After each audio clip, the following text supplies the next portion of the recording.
No momento que o pessoal entender a empresa de contabilidade como um negócio, como uma parceria, como alguém que pode te dar uma Lamborghini por ano, nós não somos adversários das empresas. Pode acelerar. Estou empolgadíssimo com essa edição do Pode Acelerar. Nós vamos tratar aqui uma das maiores dores dos empresários, que é pagar imposto. Ô, tal do imposto, hein? Se pelo menos esse imposto realmente ajudasse aí os empreendedores, né? Mas a gente brinca falando que se o governo não atrapalhar, já tá fazendo um ótimo trabalho. E para falar aqui sobre estratégia tributária, contabilidade, imposto, finanças, 3 contadores que eu respeito demais, que são membros do Giants. Então estão aqui comigo, Ricardo Mor, lá do sul do país, né? Da Mor Contabilidade. Temos aqui, ó, Fábio Silveira, Campinas, né, Fabão? Lá da Silveira Contabilidade. E temos Rafael, meu conterrâneo lá do Goiás, do grupo WR Contabilidade. Sejam muito bem-vindos, viu, queridos? Muito bem-vindos. Obrigado, Márcio. Obrigado pelo convite. E aí, vamos falar desse negócio que ninguém gosta de falar, mas tem que falar, não é? Bora lá, É o seguinte... Eu queria que cada um aqui, porque eu sei que vocês têm décadas de experiência, né? Tem aí muitos clientes, vocês realmente estão fora da média daquele contador padrão que não se profissionalizou, não tem tecnologia, tem um ou outro cliente, né? E eu puxo a orelha dos empresários no seguinte sentido, meus amigos. Às vezes o empresário, ele quer o contador mais barato. É a maior burrice que tem. Né? Contabilidade é risco jurídico, você paga mais imposto e muitas vezes é aquele barato que sai caro, não faz sentido, né? Então, assim, com toda essa bagagem que vocês têm, eu gostaria que cada um compartilhasse um erro comum que as empresas cometem em relação à sua estratégia tributária. Ou uma sugestão comum que tem um tipo de empresa, tem um tipo de empresa que não olha para isso. Vamos começar por quem mora mais perto de mim. Então vai lá, Fabão de Campinas. Nossa, são muitas dificuldades. Pescando uma aqui é realmente não fazer um planejamento, né? O não fazer, ele envolve vários segmentos. E a gente percebe que o maior impacto estão nos grandes atacados, né? E nas indústrias, né? O restante eu acho que é um pouco mais padrão. Mas realmente, se pensar numa dor aí, realmente é não fazer um planejamento, não fazer um comparativo tributário, não conhecer todos os modelos de tributação que existem e não olhar isso no papel, né? Não olhar a foto disso aí e planejar o seu ano, né? O seu ciclo, o seu crescimento. Então, acho que é por aí o que eu mais sinto ali.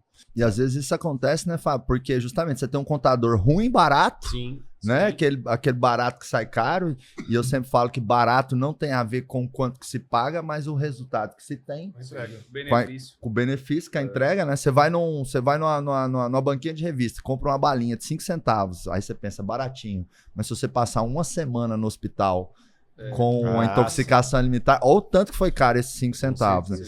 Agora, Fábio, você pode dar uma sugestão específica, indústria tal, você pode fazer isso com o PIS ou com o COFINS, ou atacado, fica ligado em tal alíquota de tal coisa. Sim. Eu acho que principalmente para quem importa, né? Para quem importa bastante, saber da onde vai trazer, para onde ele leva os produtos dele, ter a simulação de todas as pontas, porque aí você acaba tendo bastante crédito tributário, né? Ali na operação aduaneira. Então, se você vê estatisticamente, assim, quem toma bastante cuidado com o tipo tributário impacta muito. Um exemplo que eu dou é quem traz produto importado. Quem traz produto importado, saber ali por onde traz, como traz. Exatamente. Beleza. Impacta bastante nos créditos de tributos federais. Entendeu? Então, faz muito sentido. E ainda onde ele está, impacta no ICMS. Tem alguns protocolos aí que reduz a base, então é muito importante conhecer o produto especificamente, né? E as regiões onde ele vai atuar. Aí realmente dá um impacto bastante significativo. Até eu e o Wendel Carvalho, nós estamos importando um avião, um jato dos Estados Unidos. Eu vou até no começo de março agora buscar ele. Sim. E aí a gente abriu a empresa lá no Paraná. Sim. Por quê? Para não pagar o default do ICMS. Porque se fosse aqui em São Paulo, a trading trazendo, já paga o ICMS na... Vocês viram que eu não sou contador, que eu não sei nem falar ICMS. Como é que fala esse trem? Me ajuda aí. ICMS. Então, na importação tem o ICMS e tem o IPI, né? O Imposto sobre Produtos Importados, Industrializados. Deu 10,5% a carga tributária. Aí, se a empresa fosse de São Paulo, teria mais o default do ICMS, né? Então, assim, às vezes é umas sacadinhas ali que faz diferença, pô. E o avião é alguns milhões, então 3, 4, 5% de diferença, né? Dá uma... Domicílio tributário, a escolha do domicílio faz a diferença no planejamento. Perfeito. E tem vários benefícios em portos, né? Em estados diferentes. Exemplo, Santa Catarina, que o ICMS é 4% na importação. Espírito Santo, compete. Legal. Tem coisas que o pessoal se muda para lá, né, Fábio? Muda a importação para o estado X, porque a diferença é como tu falaste, né? Eu não lembro, 5%, 10%. Eu não lembro o nome da gigante, mas tem uma gigante lá no Espírito Santo que ela tem um porto dela. Porto particular. Porto dela. Então, talvez uma sacada que é deixar aqui para muitos empresários, né? Onde está o seu domicílio fiscal? Isso, Às vezes certeza. isso vai fazer diferença. Eu uso isso. Faz parte da estruturação da operação. Às vezes você vai ter outras unidades só para ter benefícios locais daquela certa unidade. Você vai vender seu produto para o Brasil inteiro, do mesmo jeito. Mas sai de lá o produto. Sai de né? lá. Marcos, a origem dele é dali. Um comentário muito interessante sobre isso é os cuidados que têm que ser tomados quanto a isso, né? Uhum. Porque tem muita gente que inventa uma sede lá e depois não materializa isso na contabilidade mesmo, porque a gente não tá falando nem tributo, né? Uhum. Porque para você estar lá, você tem, se não é sede própria, você tem que pagar um aluguel, Sim. você tem que ter uma despesa. E quando você vai olhar os seus balanços, você vê que aquilo é fantasma, Uhum. né? Uhum. Então, de Só certa existe forma, um endereço, né? então é fácil você estipular que lá é o mais barato, eu vou para lá, se você não estruturar todo, porque é uma linha do tempo, a contabilidade conta a história da sua empresa. Uhum. E aí é isso que você vai sustentar em qualquer questionamento fiscal. Então tem que ter uma operação minimamente real lá, né? Exatamente. Que nem no nosso caso, a gente vai pagar lá o endereço de um coworking, Sim. R$120 por mês, Sim. e lá vai ser o nosso endereço fiscal, porque a empresa vai ter 2 funcionários, que é o piloto e o copiloto. Há um erro aí não existe o pagamento, por exemplo, numa fiscalização do Cowork, por exemplo. Então são detalhes pequenos. Não tem o contrato de locação. Não tem contrato de É o locação.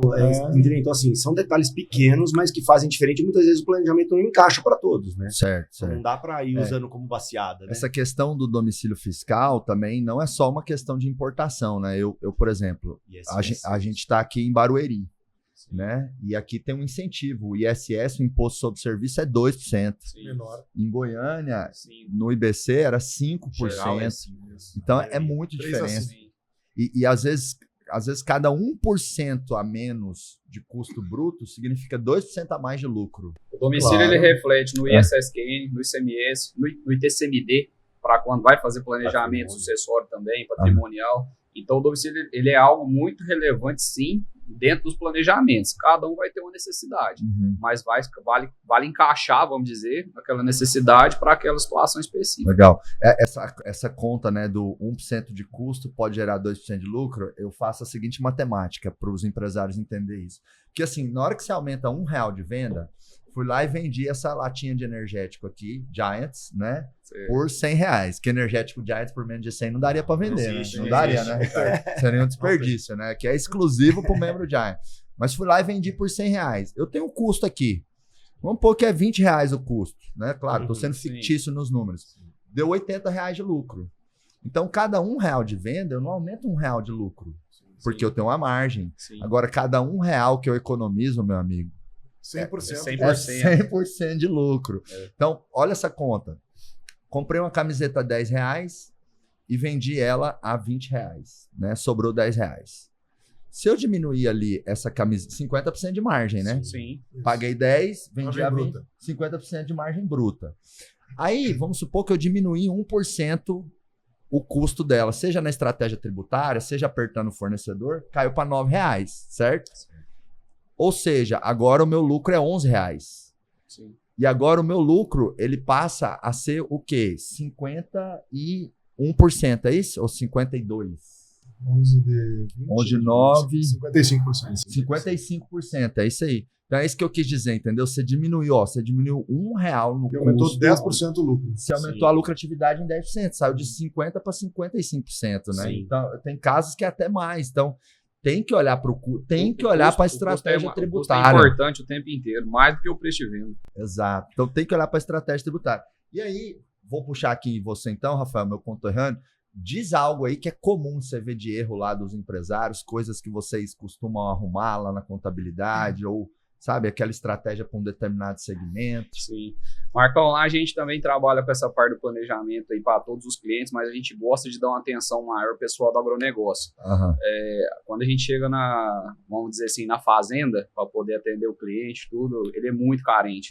Existe um meio tradicional de produtor rural trabalhar no CPF a vida inteira, algo que foi construído há anos, vamos dizer.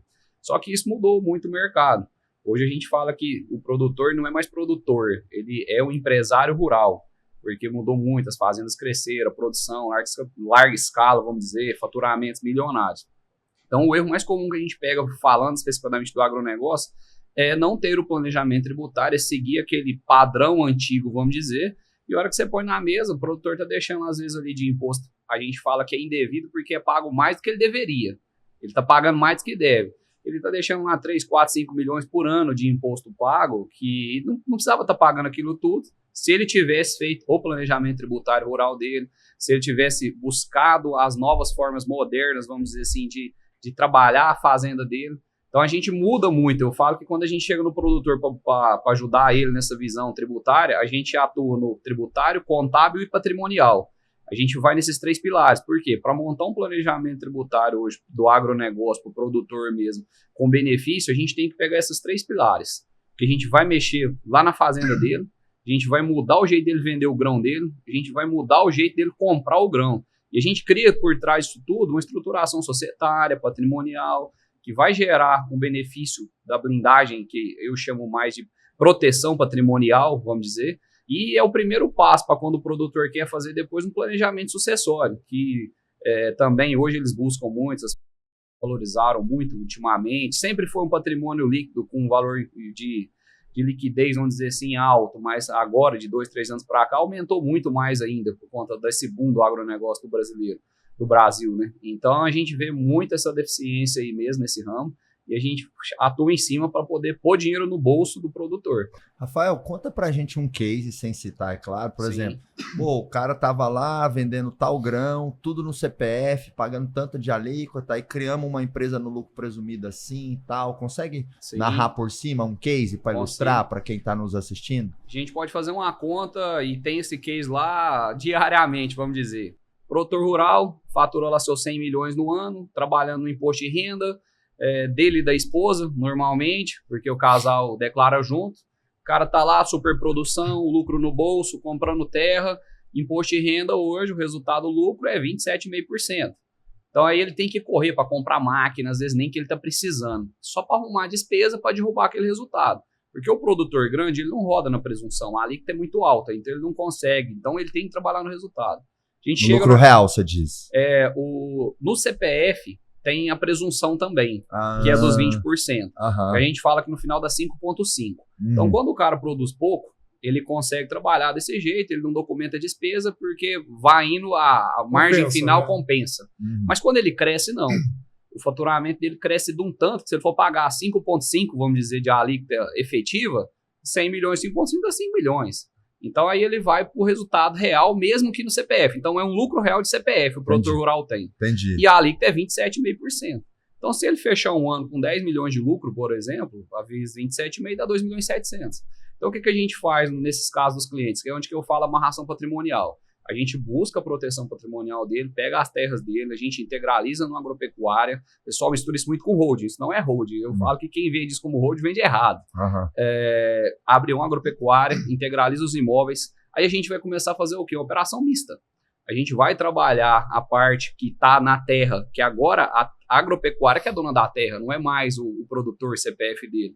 A gente abre um contrato de parceria para ele trabalhar com o CPF dele ainda. Então, por que ele tem uma camada de proteção patrimonial? O CPF é operacional e o CPF não tem mais terra. O CPF é dono de cotas. E aquela empresa é dona das terras. O contrato de parceria faz com que você consiga trabalhar misto.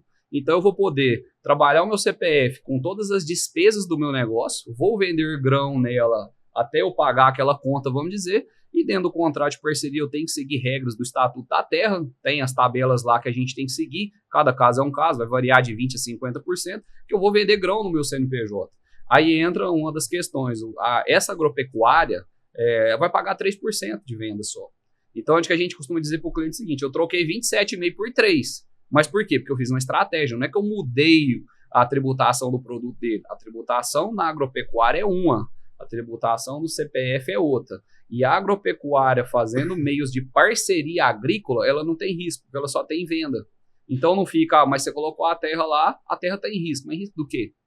Ela não tem operação, ela só recebe em contrapartida daquele pagamento da parceria, aquele grão para ela vender, e aquele grão, pensa comigo, o dinheiro entra na conta da agropecuária. Quem é dono da agropecuária? O sócio. Ele distribui lucro, isento, faz o que quiser do investimento. Aí sim, depois ele pensa em ter uma holding para fazer novos investimentos, outros negócios, loteamento, a fazenda do cara tá dentro da cidade já. Então tem todas essas particularidades que a gente muda. Então a gente leva essa proteção, leva o benefício.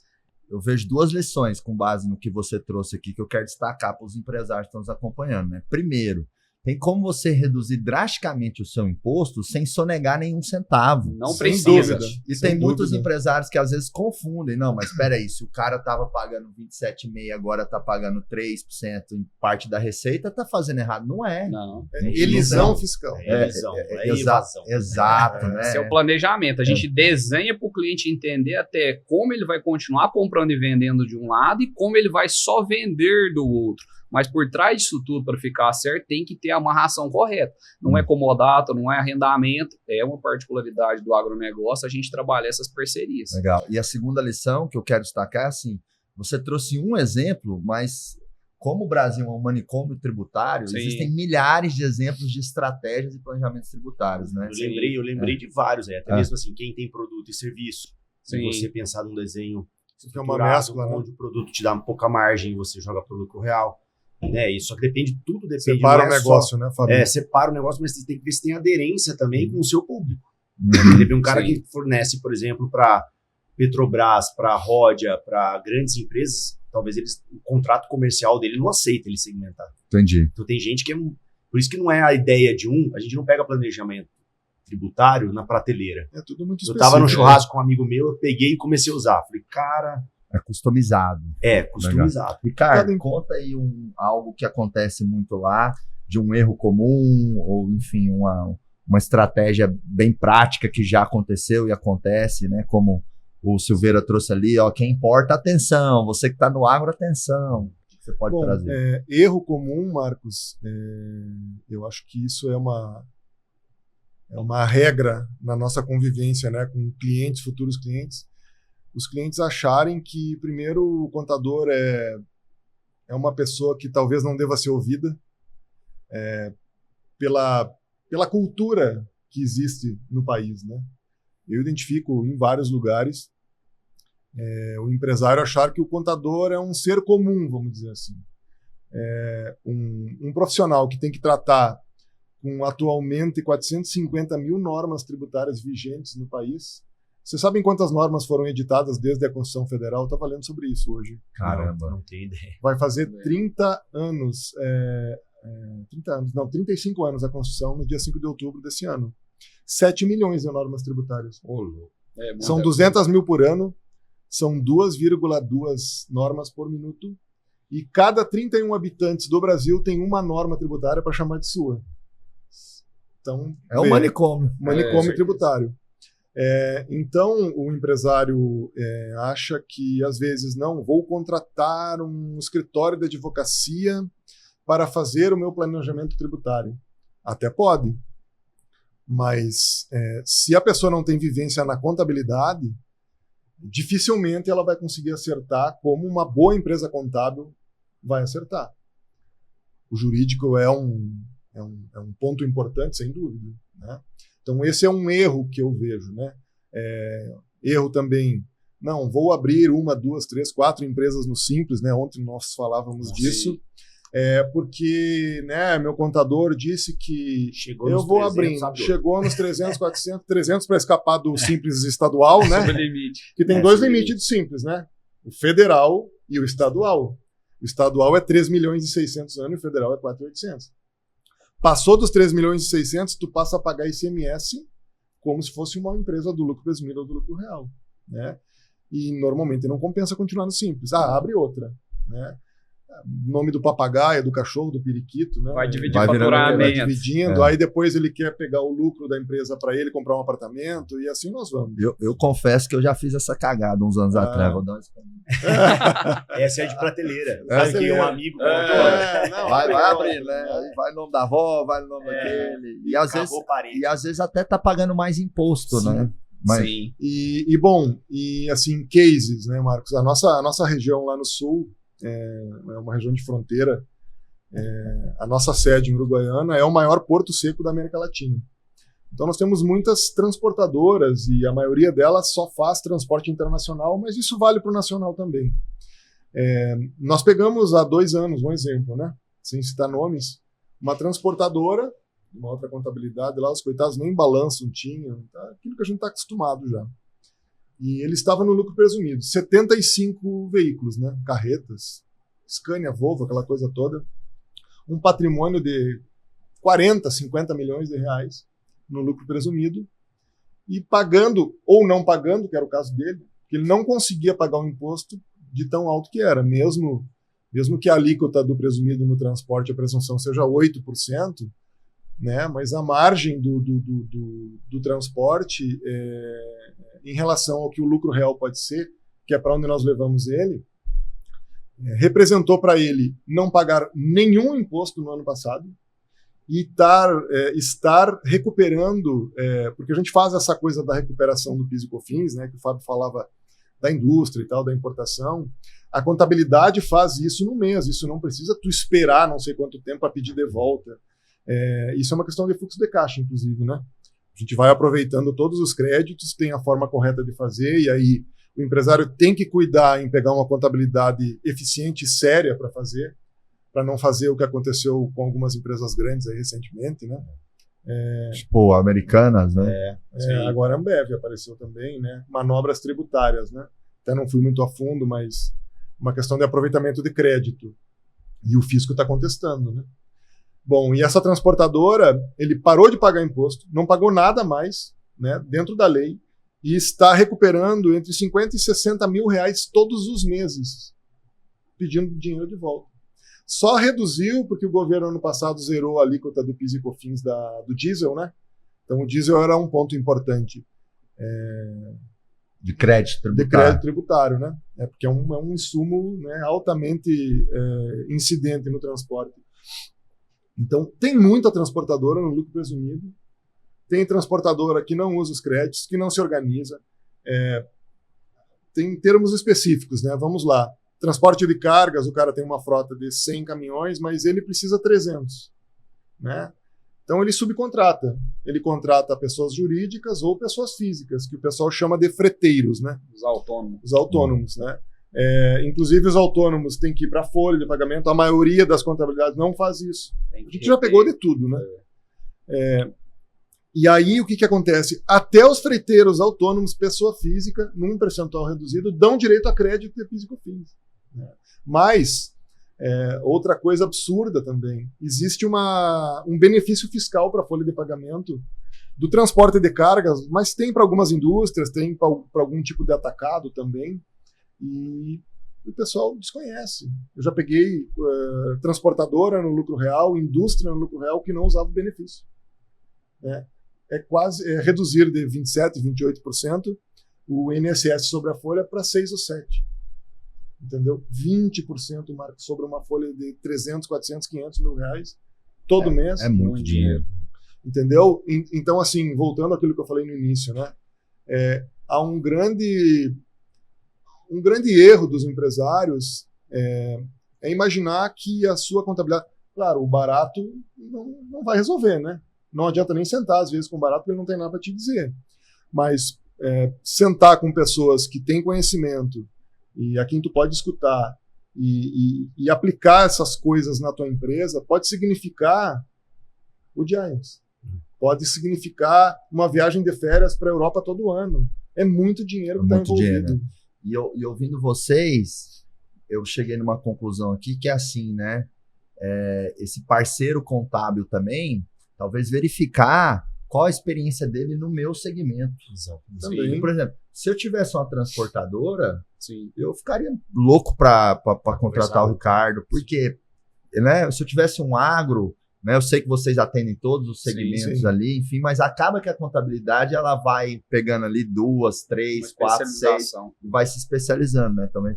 Agora, você comentou a diferença de elisão e evasão fiscal. Explica isso para os empresários. A evasão, até pelo nome mesmo, é quando você sonega, né? Quando você está fugindo a qualquer custo sem seguir a lei. Driblando, né? Driblando a lei de forma ilícita. Né?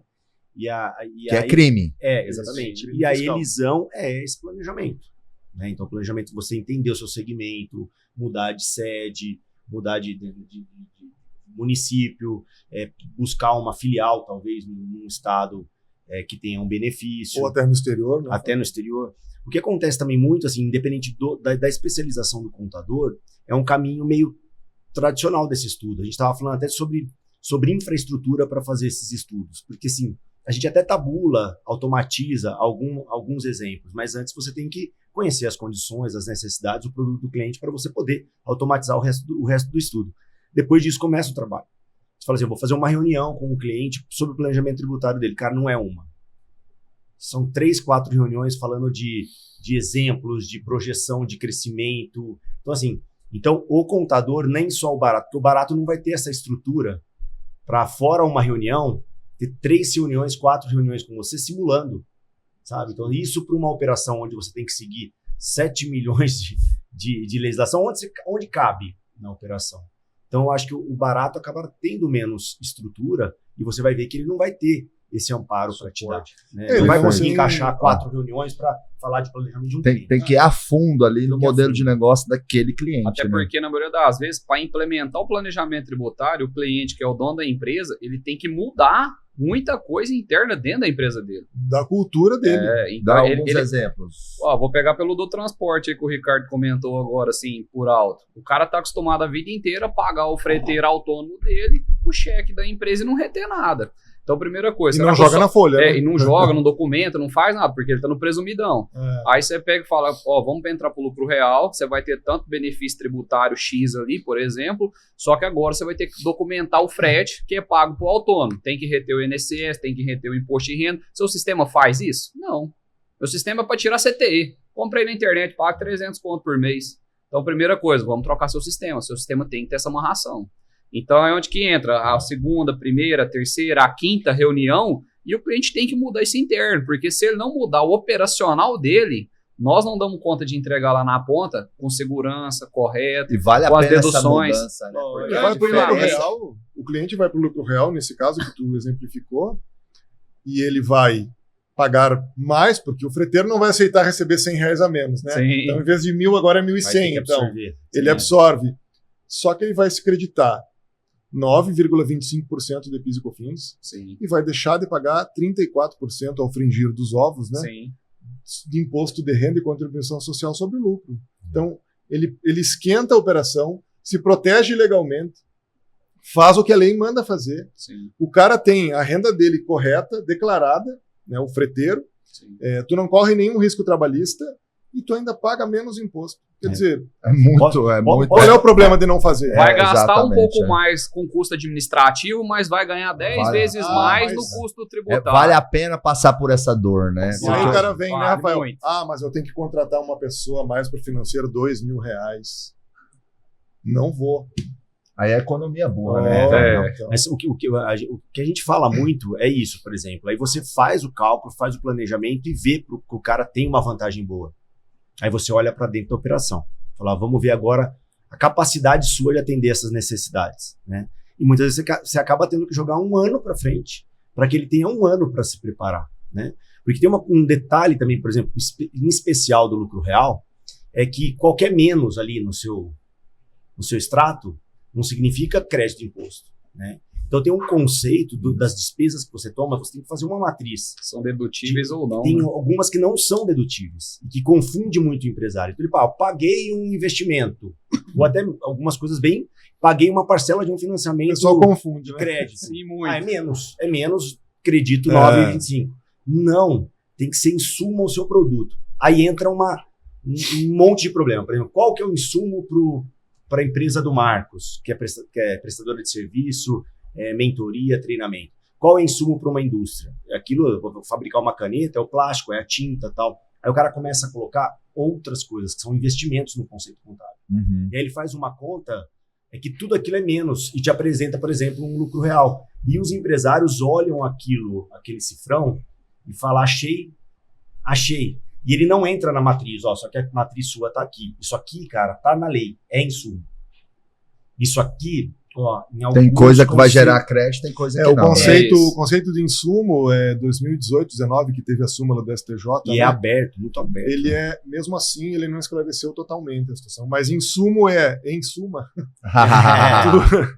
tudo aquilo essencial para a entrega ou a produção do teu produto ou do teu serviço, né? É indispensável. Então, exemplo na indústria, né? Contabilidade, assessoria jurídica. Na indústria dá direito a crédito. Na transportadora não dá. Entendeu? Mas, assim, as interpretações são tantas. É aberto, certas coisas são abertas. Exatamente. O Fábio comentou uma questão aí só do prazo. Às vezes você posterga um ano. Isso aí é quase que uma dica que a gente vai deixar para os colegas. Entrar no lucro real, na maioria das vezes, quando o planejamento aponta que é bom, é bom. Aí a gente entra para a fase interna de ver com o cliente a estrutura interna dele. Não é enfiar no lucro real a goela abaixo, não. Tem muita gente aí que pega o lucro real, vamos produzir energético, goela abaixo.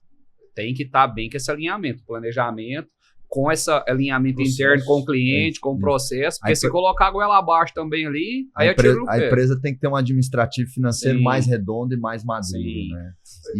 Eu tenho um exemplo disso, exatamente isso que você falou. Nós temos uma família, cliente, eles têm 2 auto center. Né? Oficinas mecânicas para nós, lá no interior não tem auto center.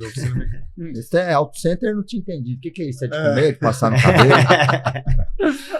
Oficina. Se bem que eu mandei dar um tapa, né, na Lamborghini que eu comprei, né? Ficou lindo, hein? Tô apaixonado. Nossa, top. Se a Lili quer largar de mim, não tem problema, não. Eu tô. Moro na Lamborghini. Eu moro na Lamborghini. Eu tô casado de novo. Tranquilo. No começo ela tá levando na brincadeira, mas falou: amor, se isso aí durar um mês, o bicho vai começar a pegar. Vou ter que voltar a usar aquele chicote que você já apanhou muitas vezes. Aí. E aí lá, o nome deles lá é Auto Spa, né? Chique. Boutique. Mas faz diferença as palavras, né, que a gente usa para as coisas. Agrega valor. Agora, assim, como estamos trazendo aqui estratégias práticas, eu quero compartilhar algo da minha estratégia tributária que tem a ver com algo que o Fábio trouxe, vocês também, que é mesclar o produto e o serviço, né?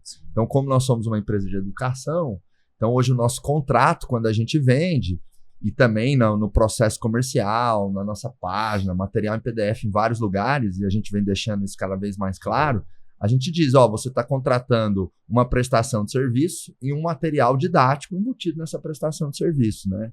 Então isso faz com que a gente emita... E um direito autoral em cima desse material, que é o que é mais caro, né? Exato. Então a gente vende parte da nossa entrega como material didático, que é uma nota de produto, é uma DANF, que a alíquota é bem menor, e a outra parte como serviço. Isso faz com que eu tenha o quê? Uma carga tributária bem menor, né? Sim. Aí entra um ponto que o Ricardo trouxe, né? Tudo muito aberto, né? Então, por exemplo, a legislação não diz assim o quanto eu posso pôr de markup no meu material didático, no meu capital intelectual, né? Que essa é uma discussão. Porque, por exemplo, eu gastei R$30 para imprimir na gráfica. Mas, tem 20 anos que eu estou empreendendo, já gastei 5 milhões com consultoria, mastermind, né? Então, eu posso vender isso a 100 mil, 50 mil, 200 mil, então, ou 20 mil, enfim, né? E então, eu pesquisei, tem Marcos, a respeito disso, não existe essa definição. Não, tu pode 30%, 50%, não tem. Não tem. Aí, porque também um ponto também é assim, né? Eu faço um paralelo com marcas de luxo. Pego uma Chanel. Sim. Esses dias a Aline chegou em casa com a bolsa que eu quase saí pro tapa. Tu comprou Não, uma amor. Lamborghini, ele Ué, comprou a bolsa. Direitos desse iguais, jeito. né? Eu pus até no meu stories lá, brincando ontem, Lamborghini em pessoal. bolsa agora. Vocês têm que ir lá e colocar assim do meu lado pra me ajudar, viu, homens? Que eu falei assim, Combinado. gente, carro é patrimônio, bolsa não. O pessoal concorda assim ou não, né? Olha o chicote. E aí, então, uma bolsa, eu fico pensando, uma bolsa da Chanel, R$110 mil. Quanto que eles gastam pra fabricar aquela bolsa? 1.000. 1.000, 2.000? Então, aí eu vou lá e vou processar a Chanel. Não, você tá pondo um markup grande demais, tá, né? Então, mas enfim, tem esse problema da legislação que às vezes ela é bom que dá brecha, mas é ruim também porque já é passível de discussão. O né? problema Uma que a coisa- gente tem, né, Fábio e Rafael, são as mudanças de interpretação da Receita Federal, Também. basicamente. Né? Uhum. Então tem volta e meia sai, É né? a condução da decisão deles também, né? Aí fica a mercê deles, né?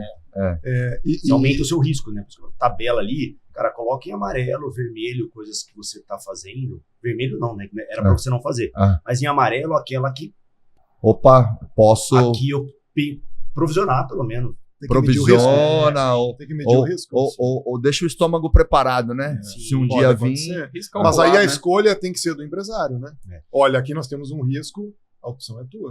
Uhum. Tem um case bem legal, do exemplo que a gente está falando bastante de lucro real. No passado lá, até me falha se de repente né, alguma coisa técnica lá do passado não tem mais no presente. Mas era uma loja top, altíssimo padrão de terno. Tinha lá ternos de 20, 25 mil reais e tal. E aí que essa empresa, era uma empresa até, se não me engano, era italiana, que era um case jurídico, né, sobre defesas de lucro real. Começou a tomar crédito de um cabide. Porque pô, um terno desse, o cara não te entregar com a capa e com o cabide, né, Não ó, tem toma sentido. 25 mil. Porque aí não entraria como crédito, entendeu? Porque não é o produto dele. É só um jeito É um chique acessório. que ele quis É colocar. compõe a Aí embalagem. você vai lá Seria uma colocar embalagem.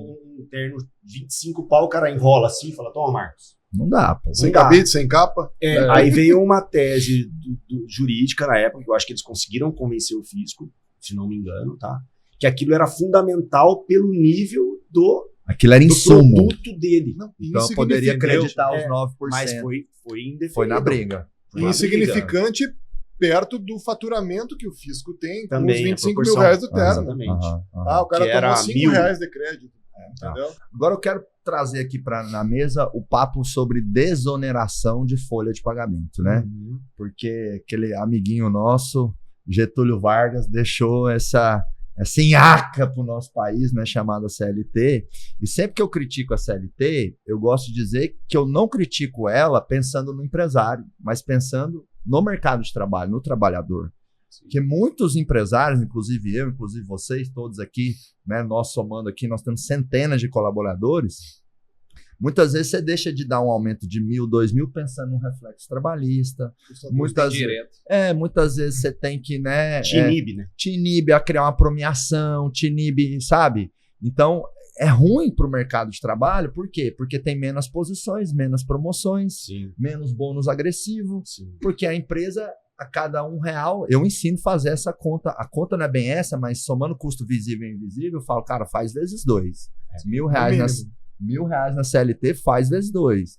Tudo bem, dependendo do seu regime, não está saindo o dobro todo mês, mas é uma seguro. hora, É seguro, uma hora sim, vai é. vir ali, né, um desligamento, alguma coisa. Então, assim, a CLT é muito ruim para os trabalhadores. Para os trabalhadores. Menos oportunidade. Menos né? oportunidade, menos crescimento. Limita a gente de livre poder. negociação. Exato, também, então sabe, é assim. isso que às vezes as pessoas não entendem, que a CLT ela é boa só para o governo. Sim. Nem a empresa, nem o trabalhador ganha nisso, né? O INSS está falido. O teto do INSS era uns R$15.000 há poucos anos atrás. Agora o teto do INSS está R$7.000. Sim. Daqui 20, 30 anos o teto do INSS é um salário mínimo. Sim. Tem gente que fica orgulhoso que está contribuindo com o INSS, vai passar uma vida inteira contribuindo no INSS para chegar no final da vida e receber um salário mínimo. Resolve, né? Eu tenho um dentro da empresa, meu pai. Então, se o colaborador pudesse pegar o INSS dele e a empresa pudesse pegar o que ela contribui também para o colaborador e botasse numa previdência privada, Sim, É a investimento, liberdade, meu né? amigo, a pessoa depois de 50 anos, aquele trabalhador, aquela trabalhadora, a aposentadoria dela ia ser muito melhor, mas 5, 10, 15 vezes melhor. Né? atualizada no mercado privado. Então, assim, eu gosto de dizer isso, porque às vezes, né, pô, olha lá o cara metendo pau na CLT, porque tá pensando nos empresários. Não é, eu tô pensando nas pessoas.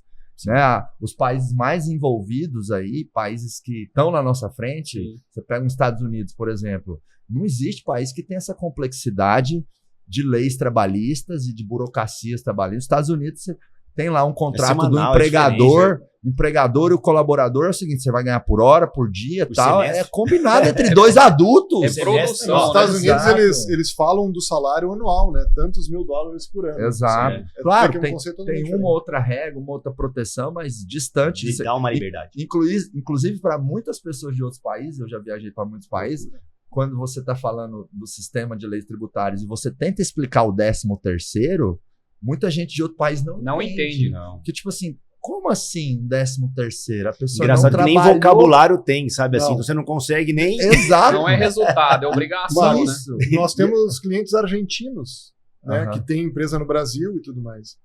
E eles estão do outro lado do rio, lá em Uruguaiana, na fronteira. E o cara senta, tu tenta explicar o 13º, tu tem que explicar alguma coisa e o cara fica te olhando assim. Não compreendo. Por que isso? Entendeu? Por que eu tenho que pagar por um mês que ele não trabalha? Por quê, né? Porque não tem isso lá. E é uma coisa, né? Fora tantas outras. E é um país que está ao lado do nosso, com seus erros e acertos, né? Mas, quer dizer, é muita loucura, né? CLT é por centímetro já, não é nem por cartigo. Não faz o mínimo sentido, é muito atrás. Até, já que a gente está trazendo esse tom de discussão mais macro, né? Cara, se eu pudesse escolher entre uma reforma trabalhista e uma reforma tributária, eu acho que a reforma trabalhista seria muito melhor para o nosso país. Sim. Porque às vezes assim, mas uma reforma tributária tem que ter? Tem, mas pensa o seguinte, vê se vocês concordam. Se não concordar, pode falar, viu? Porque do mesmo jeito que vocês me admiram, eu admiro vocês, por isso vocês estão aqui. Pensa o seguinte, o governo tem que arrecadar mais dinheiro. Sempre. Se fizer uma reforma tributária, não tem como ficar melhor. Vai ficar pior. Tira daqui, põe ali. Não tem como, não tem manobra. Como é que eu arrecado mais dinheiro cobrando menos? Mas aconteceu no ano passado, como é que é a curva de Laffer? Pode ser? Que o Paulo Guedes comentou. Agora você pegou pesado do meu lado. Não sei. Temos um intelectual lá. Vamos abrir o ouvido e vamos lá, vai lá. Segundo eu me lembro, né? Desculpa algum engano no meio do caminho. Eles começaram a reduzir alíquotas de importação, alíquotas tributárias internas, desonerar algumas coisas, e a tese, o estudo da curva, acho que é a curva de Laffer, tá? Tomara que não esteja errado, é que chega um ponto da arrecadação do governo, vale para qualquer governo do mundo, aonde não resolve mais tu aumentar a alíquota ou tu manter. A arrecadação não vai subir. E se provou a tese ano passado. Eles baixaram as alíquotas e a arrecadação, ao invés de diminuir, aumentou. Porque dá mais produtividade. Exatamente. Reduz a informalidade. Reduz a informalidade. É aquela coisa. Se é mais barato, para que fazer errado? É aquela coisa, né? Se eu cobrar 10% em cima de 100 milhões, eu faturei 10 milhões. Se eu cobrar 5% em cima de 1 bilhão, eu faturei 50 milhões. Boa. Já ouvi falar, não sabia o nome. Não, mas eu fico com medo demais na reforma tributária. Eu acho que porque eu acho que vai piorar para nós. Se focar na... Tomara que não, né? Mas eu vou te dizer que eu concordo 100% contigo. Por quê? Porque dentro de tudo que a gente já falou e ainda vai falar, todas as coisas que nós, contabilidades, né, contadores, especialistas nessa área e os empresários podem fazer usando a lei que nós já temos, pode fazer reduzir muito a carga tributária das empresas. É só querer fazer certo e pagar alguém bom para fazer. Né? Exato. Não adianta tem muita querer negligência. Imaginar que eu vou contratar um contador ali por R$500, R$1.000, minha empresa fatura 2 milhões no mês, eu quero que o cara resolva o meu problema. Não vai resolver. Eu acho não tem estrutura. Eu acho que contador barato é uma das maiores economias burras que se tem. Sim. É a mesma coisa do camarada tá com, sei lá, um problema sério de saúde e querer ir no médico. Buscar o médico não busca pé, né? Exatamente. Eu falo que o contador é o médico das empresas. Você vai chegar lá com alguma dor e a gente vai te dar uma receita de um remédio. E o cliente, que é o empresário, ele tem que tomar aquele remédio, ele tem que aplicar aquilo ali na veia, vamos dizer, para ele resolver. Então eu sempre usei isso, eu já vi outras pessoas usar. O contador é o médico das empresas. A gente vai dosar para poder tomar o remédio ali e ter aquela saúde empresarial ali que ele busca. E no momento que a contabilidade, né, se torna, o empresário, a empresa se torna parceira da contabilidade, a gente falava até disso aí, né, ontem e hoje juntos, existe essa sinergia que faz com que tudo fique mais fácil, né? As coisas do dia a dia, a liberdade do empresário ligar para qualquer um de nós, nossos clientes. O Ricardo estava pensando nisso aqui e tal, o que tu acha disso, o que tu acha daquilo? Muitos empresários têm o costume de primeiro fazer a lambança, né? Sim. E aí depois contar para o contador, né? Eu tive um caso de um cara que vendeu uma fazenda. Vou falar agora, é só você que tá um caso de ganho de capital aí, vai dar isso aí exato. O cara vendeu uma fazenda porque estava endividado. Só que a fazenda ele havia comprado, registrado, sei lá, por 100 mil. Vendeu a fazenda por 5 milhões. Aí ele achou que ele ia pagar as dívidas dele, né? O ganho de capital consumiu todo o dinheiro, ele ficou sem a fazenda, não pagou todas as dívidas e quebrou. Que ficou sem a fazenda. O ganho de capital aí, né? Não, 15. Não, de 15, 17,5, 20, tem uma tabela, né? Então, mas nesse caso, ele comprou a fazenda 100 mil e vendeu a 5 milhões, não cairia na alíquota de 4 27 milhões mil? e 900 mil de ganho de capital. É verdade. A tabela de ganho de capital é bem maior, exatamente. E você ela tá é maior, só um complemento nessa visão aí, que a gente falou mais cedo, de cada um vai segmentando a especialidade e o cliente nos procura antes, igual o Ricardo deixou bem claro. A fazenda específica tem regra própria. Então, quando ele chega na gente e fala, quero vender aquele imóvel, aquela fazenda, planeja o ganho de capital, vamos fazer um planejamento, gasta, vamos dizer assim. Simula. Simula ali. Quando você me cobra para fazer o planejamento tributário da venda daquele imóvel, uma consultoria específica daquilo? A gente faz muito isso lá.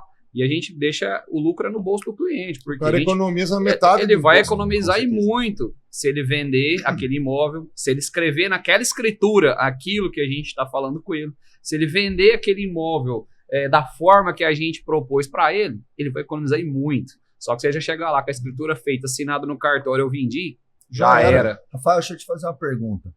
Fazenda, terra, eu tô comprando, estamos estendendo a nossa terra lá em Doverlândia. Minha mãe tem uma fazenda lá, né? Certo. A fazenda, conforme você vai fazendo benfeitoria nela, você pode aumentar o valor venal dela, igual casa. Não. Por exemplo, eu vou fazer uma reforma aqui em casa. É despesa, né? Eu consigo aumentar o valor do meu imóvel para que no futuro, quando eu venda ele, eu diminua meu ganho de capital, né? Sim. Por exemplo, eu paguei 12 milhões nessa casa. Aí eu vou pôr uns 4, 5 nela. Sim. Eu acho que ela vai para uns 25. Eu posso agregar esses 5 milhões no valor da casa. Documentação, tudo correto, pode. E aí, ao invés de eu pagar ganho de capital de 12 para 25, eu vou pagar de 17 para 25. No imóvel urbano, a regra funciona desse jeito. Tudo que você gasta na reforma, que você tem documento, você agrega valor. E que tem origem na declaração física, né? Tem que ter caixa para pagar o investimento, né? As amarrações. Caixa fiscal. Caixa fiscal. Eu gastei 5 milhões, mas eu só tinha 4 ali. Não pode. Você tem que ter os 5 ali com caixa fiscal, distribuição de lucro das empresas. No rural é diferente. Vou dar um exemplo seu aí agora. Tô construindo lá, tô reformando, vou fazer um tanque de peixe, vou fazer uma jardinagem grande. Isso tudo é considerado como despesa da atividade rural. Então não vai aumentar o valor venal da terra que você comprou, da sua escritura.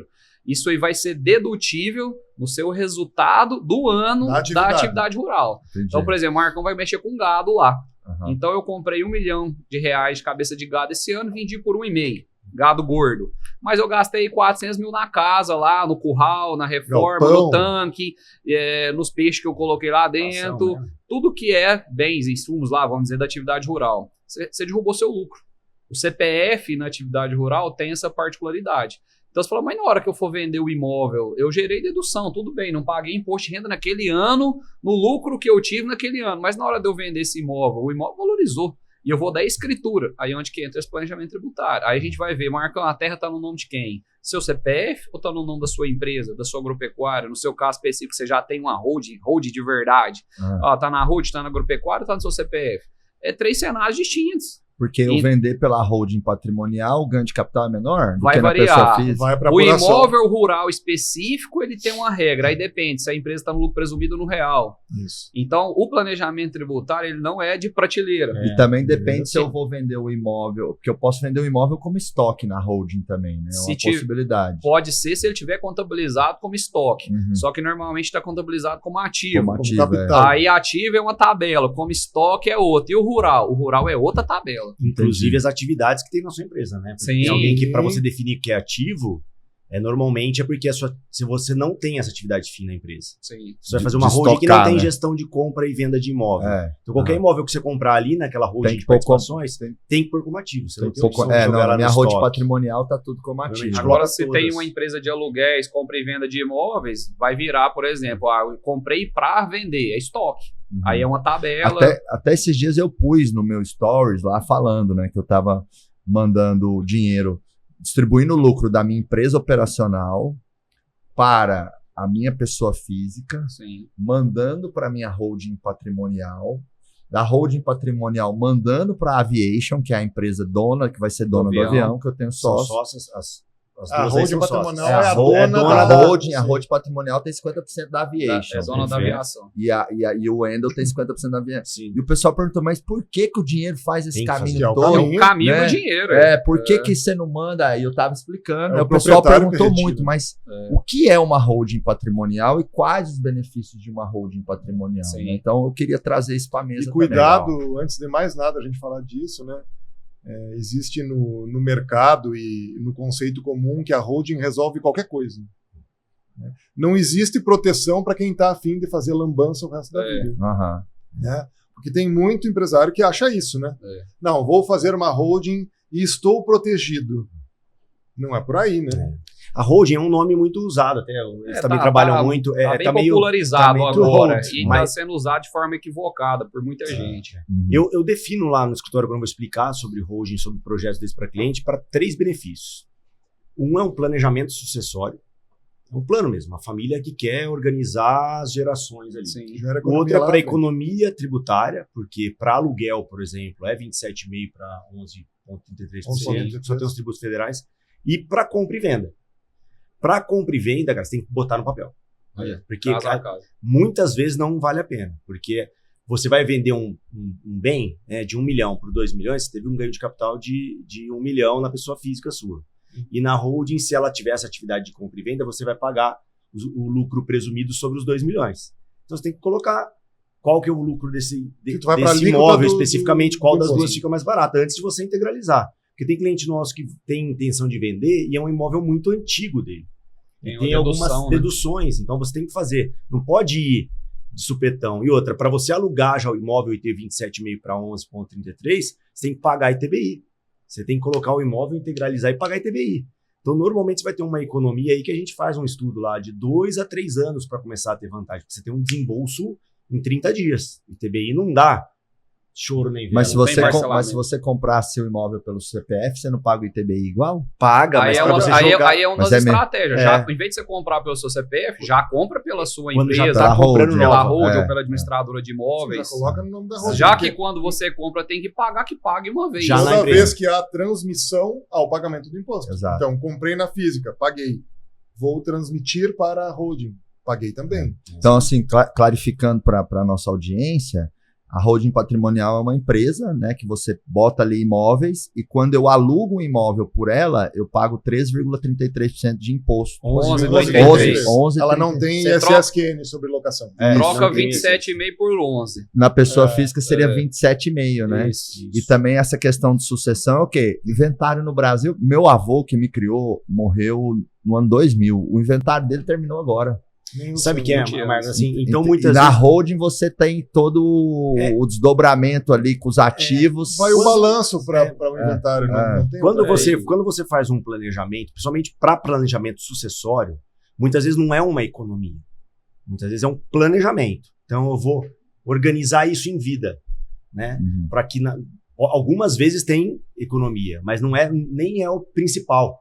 Porque o planejamento você protege o patrimônio, o planejamento você faz em vida, por exemplo. Se você, quando eu tiver meus filhos, por exemplo, Pô, se eu morrer, eles têm 30 dias para pagar tudo, para passar tudo para eles, entendeu? Então é mais fácil você passar, porque eles já vão ser sócios da empresa. Você já vai organizando questões de doação. Você vai ter algumas coisas tributárias, mas por isso que eu falo que são 3 coisas. Uma é, eu tenho a intenção de já deixar tudo pro meu filho. Eu tive um cliente, por exemplo, que pagou quase 600 mil reais de imposto sobre doação, vivo, porque ele pegou um câncer terminal.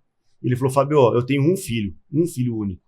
Eu quero deixar tudo certinho para ele, cara. Sabe assim, pelo menos quando eu for, graças a Deus ele se curou, tá?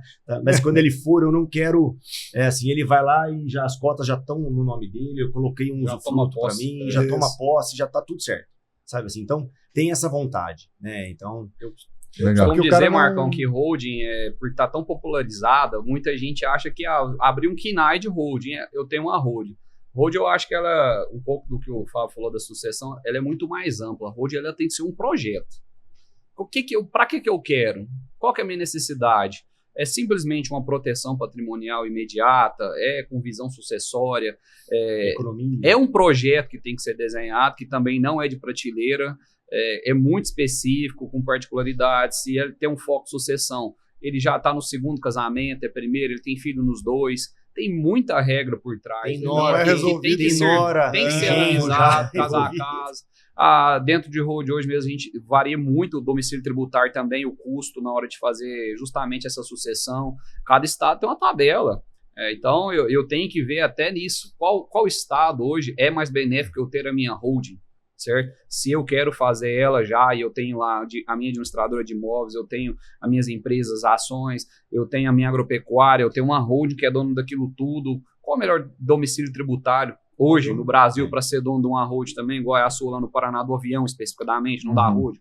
Mas a holding tem que ter essa visão também. E por isso que eu chamo que é um projeto. Não é simplesmente, eu tô aqui em São Paulo hoje, aqui, vou abrir aqui, vou fazer aqui, pronto e acabou. Não, vamos agregar, vamos estudar o caso por completo, vamos entender a particularidade daquela empresa, daquela família. Sabe um conselho que eu dou para a questão de holding? Assim, que a gente fala holding como um apelido, né? Mas ela tem participações em outras sociedades, que é mais específica assim, ou ela tem a patrimonial.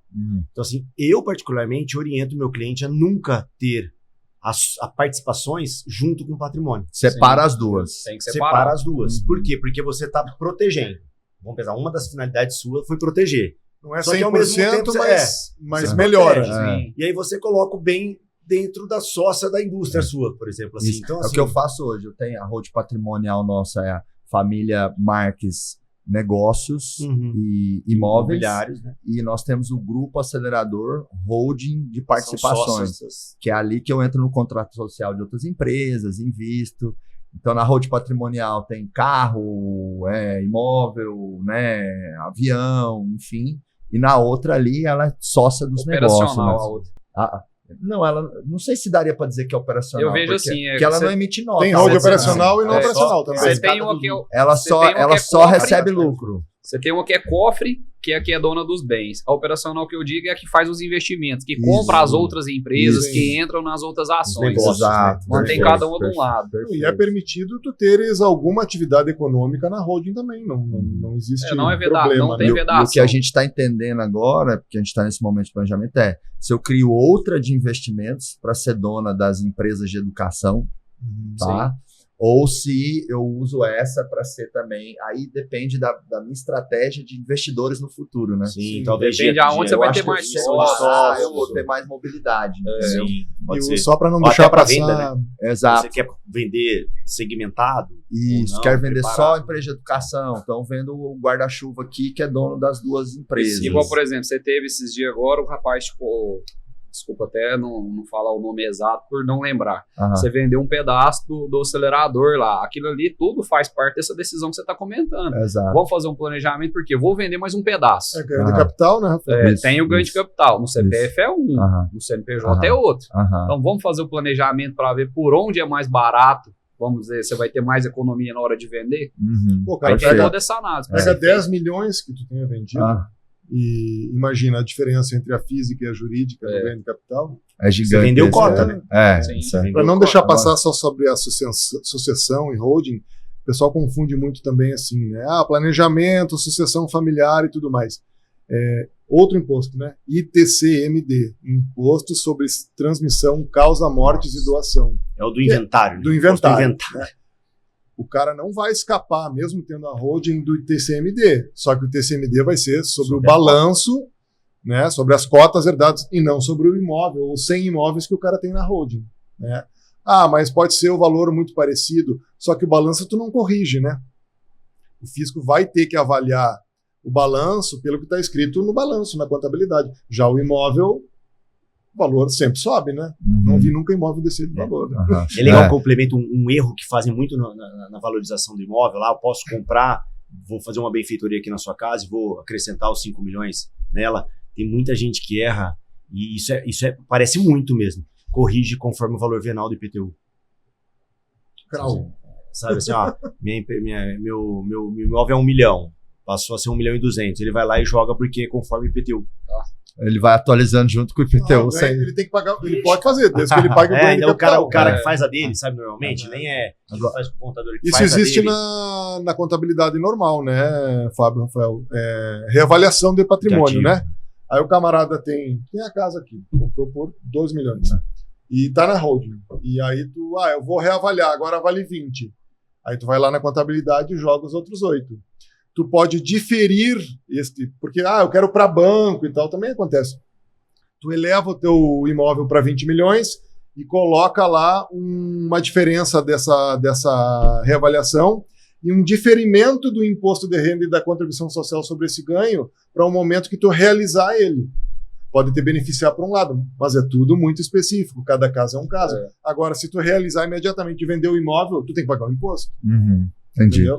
Agora, aproveitando, Ricardo, aí que você está, né, com o bastão no microfone, eu queria retomar algo que eu trouxe, né? Estratégias para desonerar a folha de pagamento, né? Como ali desonerar quem está no simples, ou às vezes lucro real, lucro presumido. Existem várias formas ali, né? E eu vejo que as empresas estão cada vez mais sofisticando as suas estruturas ali para conseguir desonerar a folha e ficar melhor para a empresa e para o colaborador também, né?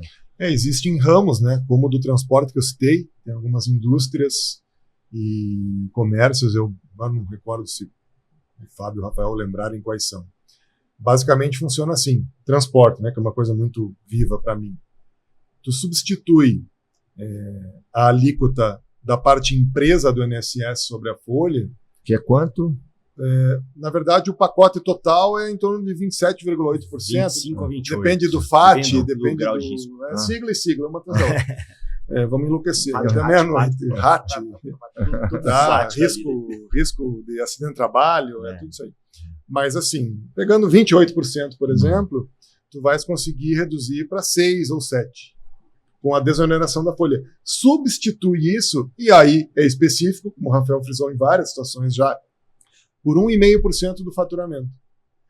No transporte internacional tem uma brecha bastante interessante, que o 1,5% incide sobre o frete nacional, sobre o internacional não incide. Então o cara que tem transporte internacional, ele passa a não pagar INSS. Nem sequer 1,5%, porque ele não tem. Só que, aí, olha a jogada, para entrar na desoneração, ele é obrigado a ter frete nacional. Se ele tiver só frete internacional, ele não pode ter desoneração. Então, o que o cara faz? Ele começa a fazer um frete ou outro nacional para poder ficar no regime da desoneração. Ou seja, mudou a estratégia do negócio do cliente para ele se adaptar àquele planejamento tributário. E pagar bem menos. E pagar bem menos. Que é uma troca, né? Sobre a folha versus sobre o faturamento. Aí você escolhe. O que mais? Que outras situações de desoneração tem umas mais, pensando assim, em desoneração como um todo. Não a legislação de desoneração. Não diretamente do INSS. Mas teve a flexibilidade dos últimos anos aí da própria CLT, né? Que mudou um pouquinho lá, aceitou a atividade fim, ter terceirização, tem que tomar muito cuidado com esse movimento, que não é você virar um CLT e dispensar e ele no dia seguinte ser o seu PJ. Não pode. Você toma esse risco. Mas muita gente mesclando, né? Novos cargos, novos gestores, como o PJ, para ficar menos oneroso para. Vocês sentem isso nos clientes de vocês, que as empresas estão pejotizando muito mais? Sim, aumentou muito a pejotização. O Ministério do Trabalho não está gostando. Né? Eles não estão gostando, mas assim, está dentro da lei, eles vão ter que engolir. Né? Eles então, batem. assim, Batem direto. Mas vou dar Mas aumentou, vocês diriam o quê? Nos últimos 3, 4 anos? Cara, a pejotização, muito. tem muita gente que foi para muito. 100%. Mas é o que eu falo que é aquele contexto também, né? Que a gente fala muito contexto aí nos Giants, no acelerador e tal. O contexto é muito assim, por exemplo. Eu tenho clientes que fazem sessão de mão de obra dentro da Petrobras, por exemplo. A condição do contrato dele é apresentar toda a documentação dele como CLT. Fundo de garantia. Então eu vou lá para ele e falo assim, cara, pejotiza todo mundo. Não faz sentido. Né? Não faz sentido. Então, assim, lembrar disso também, né? Mas daria para dizer assim que, na média, claro que às vezes toda média de generalização é burra, mas só para ter um parâmetro mesmo, cara, empresas... a gente pode dizer que... Porcentagem também. Talvez assim, o quê? Pelo menos uns 30% dos cargos nas empresas estão tendo alguma pejotização. Os altos cargos, sim. No máximo. Eu acho gestão para cima tá sendo... Operação. A gestão para cima, eu acho que é 50%, 80%. Todo mundo tá colocando já. Aí o cara que ganha 10 pau para cima, o 15 pau pra operacional cima. tá ficando CLT ainda no geral. O pessoal não tá fazendo, mas... Tipo 5 mil para baixo, mais ou menos. Cargos com mais autonomia, tem mais conexão com a legislação. Líder, gestor, coordenador. E operacional tem o problema da... Aí a gente vai na possibilidade da pejotização, mas na regra da CLT, bendita CLT, né? Aonde tu fala da relação de subordinação, de horário, dependência econômica e o cara, o cara trabalha com horário dentro da tua empresa, bate ponto, tá? Está sob ordens de todo mundo lá dentro e ele é PJ, quer dizer, isso, e é aí que os caras estão batendo, entendeu?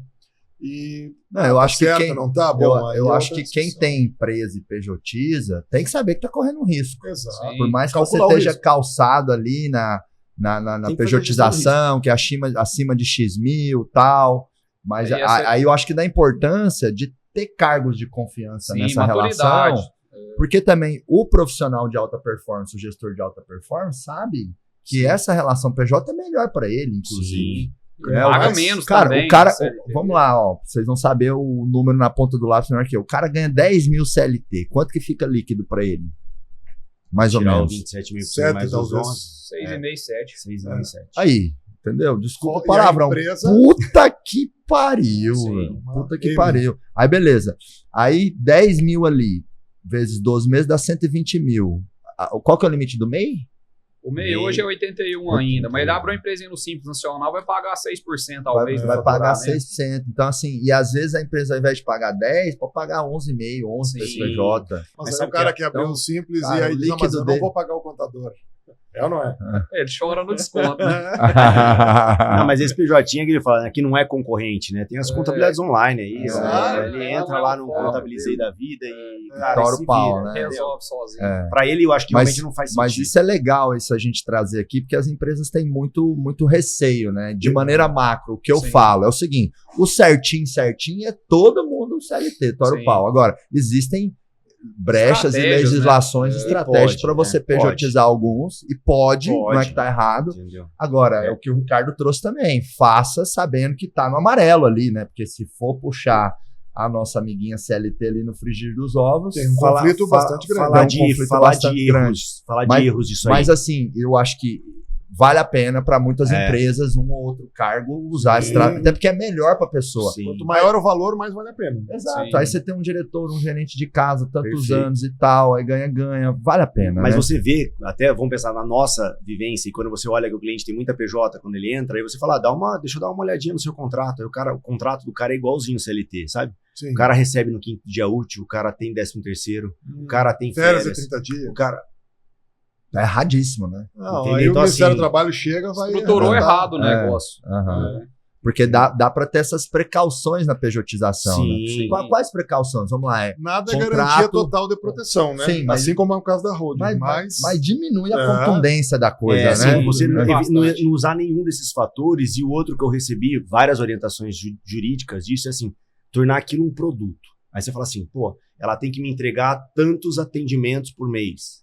Então aí você precifica por atendimento. Você não precifica... Tantos lançamentos contábeis por mês. 5 fechamentos contábeis mensal, por exemplo. No seu caso, por exemplo, a mentoria. Financeiro. 40 horas mentoria por semana.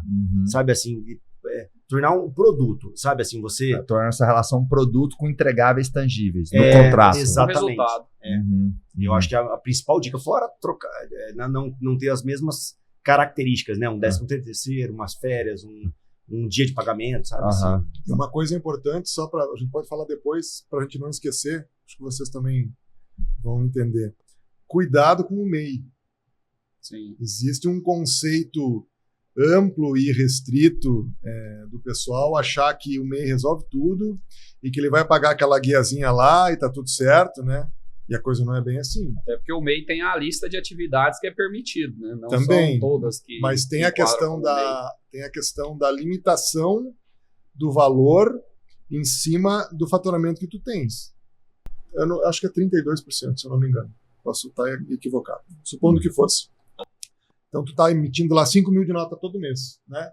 Até 32% desse valor, a pessoa física está isenta de qualquer coisa, né? Então, R$ 1.500 porque o resto eu consumo. Digamos que eu faça sanduíche. Estou vendendo 5 mil de sanduíche, estou gastando 3.500 em insumos. Beleza, está tudo certo, né? Agora, se tu tiveres esses 5 mil e tu não provar nada para ninguém, o fisco já disse, já tem COCIT da Receita. COCIT é a solução de consulta, tá? Dizendo que essa diferença deve ser oferecida à tributação na pessoa física, com a alíquota na tabela do imposto de renda. Então, quem está no meio Então, tem um olha, negocinho menor, tem um ponto de atenção. Cuidado. Aí, né? O que mais de desoneração da Marca folha? outra coisa de desoneração, o pessoal usa muito e que às vezes erra por falta de orientação, é as terceirizadas simples nacional. O cara pega, tem um supermercado, lucro real, nome meu e da minha esposa, vou montar uma prestadora, vou terceirizar meu serviço de entrega, vou terceirizar a reposição, o açougue, tem um leque grande. Aí ele abre a empresa do Simples Nacional para registrar, para ficar mais barato. E bota os funcionários lá. E coloca a turma lá. Aí a primeira coisa que o pessoal erra, quem que é o sócio na outra empresa? Existe uma vedação das normas do Simples, que é o quê? Se você é sócio de uma empresa que não é Simples Nacional e que fatura acima do teto do Simples, que você tem mais de 10% nela, você não pode ser sócio de empresa do Simples. Uhum. Então o pessoal também, que a gente vê muito isso errado. O cara tem o supermercado, estou dando um exemplo aqui, que era o nome dele da esposa, e ele abre a prestadora, vamos pensar, 50% para cada, e ele vai e abre a prestadora de serviço no nome dos dois. Não pode, é vedado. O CPF que está no lucro real vai estourar o CPF do Simples. Estoura do Que Simples. soma o faturamento. Então, assim, é uma das estratégias de desoneração de folha, podemos dizer assim, que é ele terceirizar a sua operação, por mais que ele terceirize dentro de um grupo familiar, vamos falar assim, mas ele erra o CPF que ele está colocando ali. Então, isso aí tem que tomar muito cuidado. Nesse caso, daria para fazer uma holding que é dona do supermercado, aí os CPF são donos da holding de participação dona do supermercado, e aí esse CPF, ele fica limpo com uma empresa no Simples? Não. Porque a Você holding... tem que considerar o faturamento do mesmo jeito. Tem que considerar Todo o grupo que faturamento. tá abaixo da holding. Porque a holding não fatura, a holding só recebe distribuição de lucro do supermercado. Depende. Você interpretação da tem receita você tem que ter uma cláusula dentro da holding o quê? Quem é o administrador não sócio dela? Porque a norma para sócio, ela se enquadra, ela se equipara a administradores. Então, vou dar um exemplo. Tem uma holding X que tem um administrador não sócio, que é o que a gente fala quando não é sócio. E ele é o administrador do negócio. E aquela empresa recebe dividendos. Dividendos é receita para ela, é receita operacional. Se é receita operacional, se soma do outro.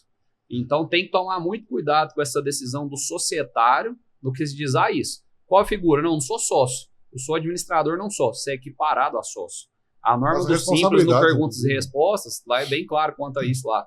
É vedado. Sócio e ou administrador. Isso. Não pode. Então, se o administrador não sócio da holding é o sócio da empresa do Simples, tem vedação, aí o que é o risco disso? Dá certo, vai dar certo, vai rodar 3, 4 anos, sei lá, mais, mas a hora que pegar retroage, você não se defende. Você não tem defesa, vai retroagir, você vai vai ter que... todo o imposto. Aí a sua desoneração, vamos falar assim, foi água abaixo. Multa, Por quê? juros. Porque ficou errado, vai recolher totalmente indevido de novo. Nesse caso desse supermercado, como é que ele faz, então, para abrir uma empresa no Simples? Normalmente, quando a gente identifica isso, que está no nome de quem está errado, a gente orienta a arrumar um CPF que não esteja no quadro societário. Um familiar, um Aí é casal, o filho, sai um deles. um sai gestor. Desde que não sejam casados em Se, comunhão universal de se é o bens. casal, por exemplo, vamos pegar o do Ricardo, comunhão parcial, é o que a gente vê muito hoje em dia. O cara coloca comunhão parcial de bens, coloca, vamos falar, o esposo com a empresa unipessoal, dona do supermercado, que é lucro real, automaticamente libera ela fica sendo dona da outra empresa. Aí o funcionário, como é grupo econômico familiar, não precisa nem pagar a rescisão, você faz a transferência dele, porque caracteriza grupo econômico. Sim. Que também o pessoal erra muito nisso, nessa caracterização de grupo econômico. Abri o nome da minha nora. Muda um pouco. Tem que ter as particularidades ali para falar que é grupo econômico. O grupo econômico eu consigo transpor funcionário entre as empresas sem ter que fazer rescisão. Tendo sócios em comum, tu transfere para qualquer empresa que tenha sócio em comum. Pelo menos um sócio em comum. Pode ter, não precisa ser todos. Não precisa ser todos. Se tiver um sócio em comum. Se eu tenho uma empresa A com 4 sócios, aí um dos sócios da empresa A é o João, aí tem uma empresa B com 4 outros sócios que só tem o João, mas é diferente. Os 3 sócios do João. Mas o João está nas duas. Eu consigo transferir. E a gestão das duas ocorre sob guarda do João, ele é gestor do negócio, ele é sócio do negócio, ele administra, da grupo econômico pode transferir. Então, mas isso não caracteriza grupo econômico do ponto de vista, se a empresa A é lucro real e a B é simples, e eu estou transferindo... Como uma evasão, você está querendo dizer? É que depende muito... Falar, mas peraí, então devia estar as duas no lucro real. Assim que eu falo. Aí tem que obedecer àquela regra da participação societária versus faturamento. Os 10%. Se obedeceu àquela regra... Aí porque eu falo que é elisão, entendeu? Assim, porque não está escrito que é proibido aquilo. Lógico que você pode ter um questionamento fiscal. E aí você vai ter que provar. Não, questionamento no Brasil você vai ter que, você tem que criar aquilo como verdade. Você não pode fazer nada simulado. O que é errado é o simulado. Se você faz essa terceirização correta, você abre a conta bancária da prestadora de serviço, vamos dizer, onde que o lucro real paga, ou real presumido, estou falando real quando nós estamos falando do supermercado, que tem benefícios a mais ainda, fora da folha, né? Você tira o dinheiro do lucro real, põe o dinheiro na conta do Simples. A empresa do Simples faz o pagamento para os funcionários, emitiu nota contra. Então, não ficou nada simulado, ficou certinho. Outro erro também que o pessoal faz, não. O cara é registrado na XX Serviços e eu estou pagando o salário dele da conta do lucro real. Aí ficou muito. E essa empresa é locação de mão de obra, né, Rafael? Tem mais esse detalhe. Se tu tem uma empresa onde os teus funcionários, né? Empresa A, empresa B, supermercado A, empresa B, com o Simples, com o pessoal lá. Eles trabalham na empresa A, né, sob contrato, sob contratação, a A contratou a B. Essa alíquota do Simples já é diferente daquilo que o pessoal imagina, uma super economia da tabela 3. Né, vai ter que olhar o KINAI que ele vai colocar na empresa, vai variar. Terceirização de mão de obra. Aí a alíquota já sobe, já tem INSS à parte, dependendo... Entendeu? Ele vai ter que colocar um KINAI específico que tem uma redução, que tem esse benefício, senão não vai adiantar. Uma dica e o Simples também, do Simples, e o Simples tem uma lista de KINAI enorme também, que você tem que olhar. Mas vale a pena fazer isso em muitos casos, né? Vale a pena feito corretamente. Sim, bem feito, vale. Eu tenho uma empresa no lucro real, no lucro presumido, eu abro uma empresa no Simples, que eu vou terceirizar o trabalho, faz tudo redondinho. Tem uma otimização aí, né? E o que ele falou muito, e a gente usa muito nesse planejamento, um dos maiores cuidados em qualquer outro planejamento, mas desse exemplo também é muito fundamental, que é o que ele falou, que é o que o fisco pega, que é confusão patrimonial. Sim. Então o que é? Uma paga a conta da outra, por exemplo.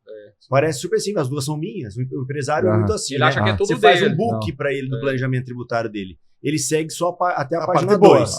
Aí na página 3 ele fala, quer saber desse contador aí? O dinheiro é meu, eu faço o que eu quiser. Isso aí, Marcão, é reflexo. Você falou que fez o dinheiro do avião, é o caminho do dinheiro. É o caminho do dinheiro. O supermercado tem que pagar, a prestadora paga. Eu confesso que há alguns anos atrás, agora, como meu patrimônio está crescendo muito, é tudo redondo, tudo certinho e tal. Então, às vezes, assim, precisa pagar um trem de R$70 mil da minha física. Paga na empresa operacional aí e joga como distribuição de lucro e tal. E eu falo, não, acabou isso aí, o dinheiro tem que vir para mim, da minha para o negócio. 2 Pix a mais, lá vai salvar sua vida. Vai ter que fazer. Estão comprando Pix, a maioria não compra ainda. Só sobre o detalhe da participação societária que o Rafa comentou, existem 2 regras, né? Uma coisa é quando tu tem 2 empresas no Simples. Sim. Tá? Então vamos lá. Tu tem 2 empresas no Simples, cada uma está faturando 399.999 por mês, que é R$1 a menos que o limite mensal na média do ano. E tu tem um casal, né? Comunhão parcial, porque não pode ser universal. Aí do lado de cá tem a esposa com 90 e o cara com 10. Do outro ao contrário. Beleza. 10% não soma esses faturamentos. Não vai desenquadrar. Tá? Agora, se a empresa A é do lucro real, e ela estourar o limite total do Simples, mesmo que ela não seja simples, o Simples desenquadra automaticamente, pode ter 0,1%, não interessa.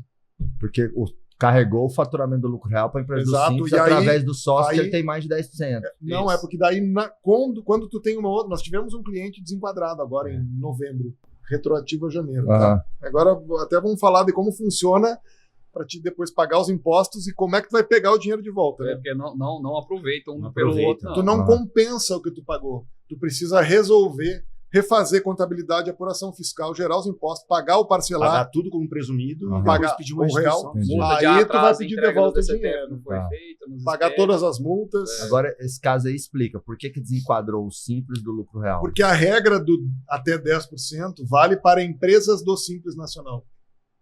Quando eu tenho, digamos, tu e a Lilica tem duas empresas, uma está no real, outra está no Simples, tá? Tá.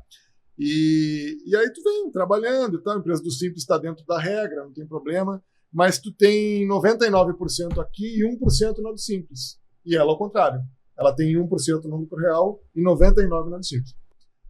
A tua empresa do Simples faturou no ano 4.800.000 e 1 centavo. Tô exagerando, né? Mas 1 centavo. Desenquadrou.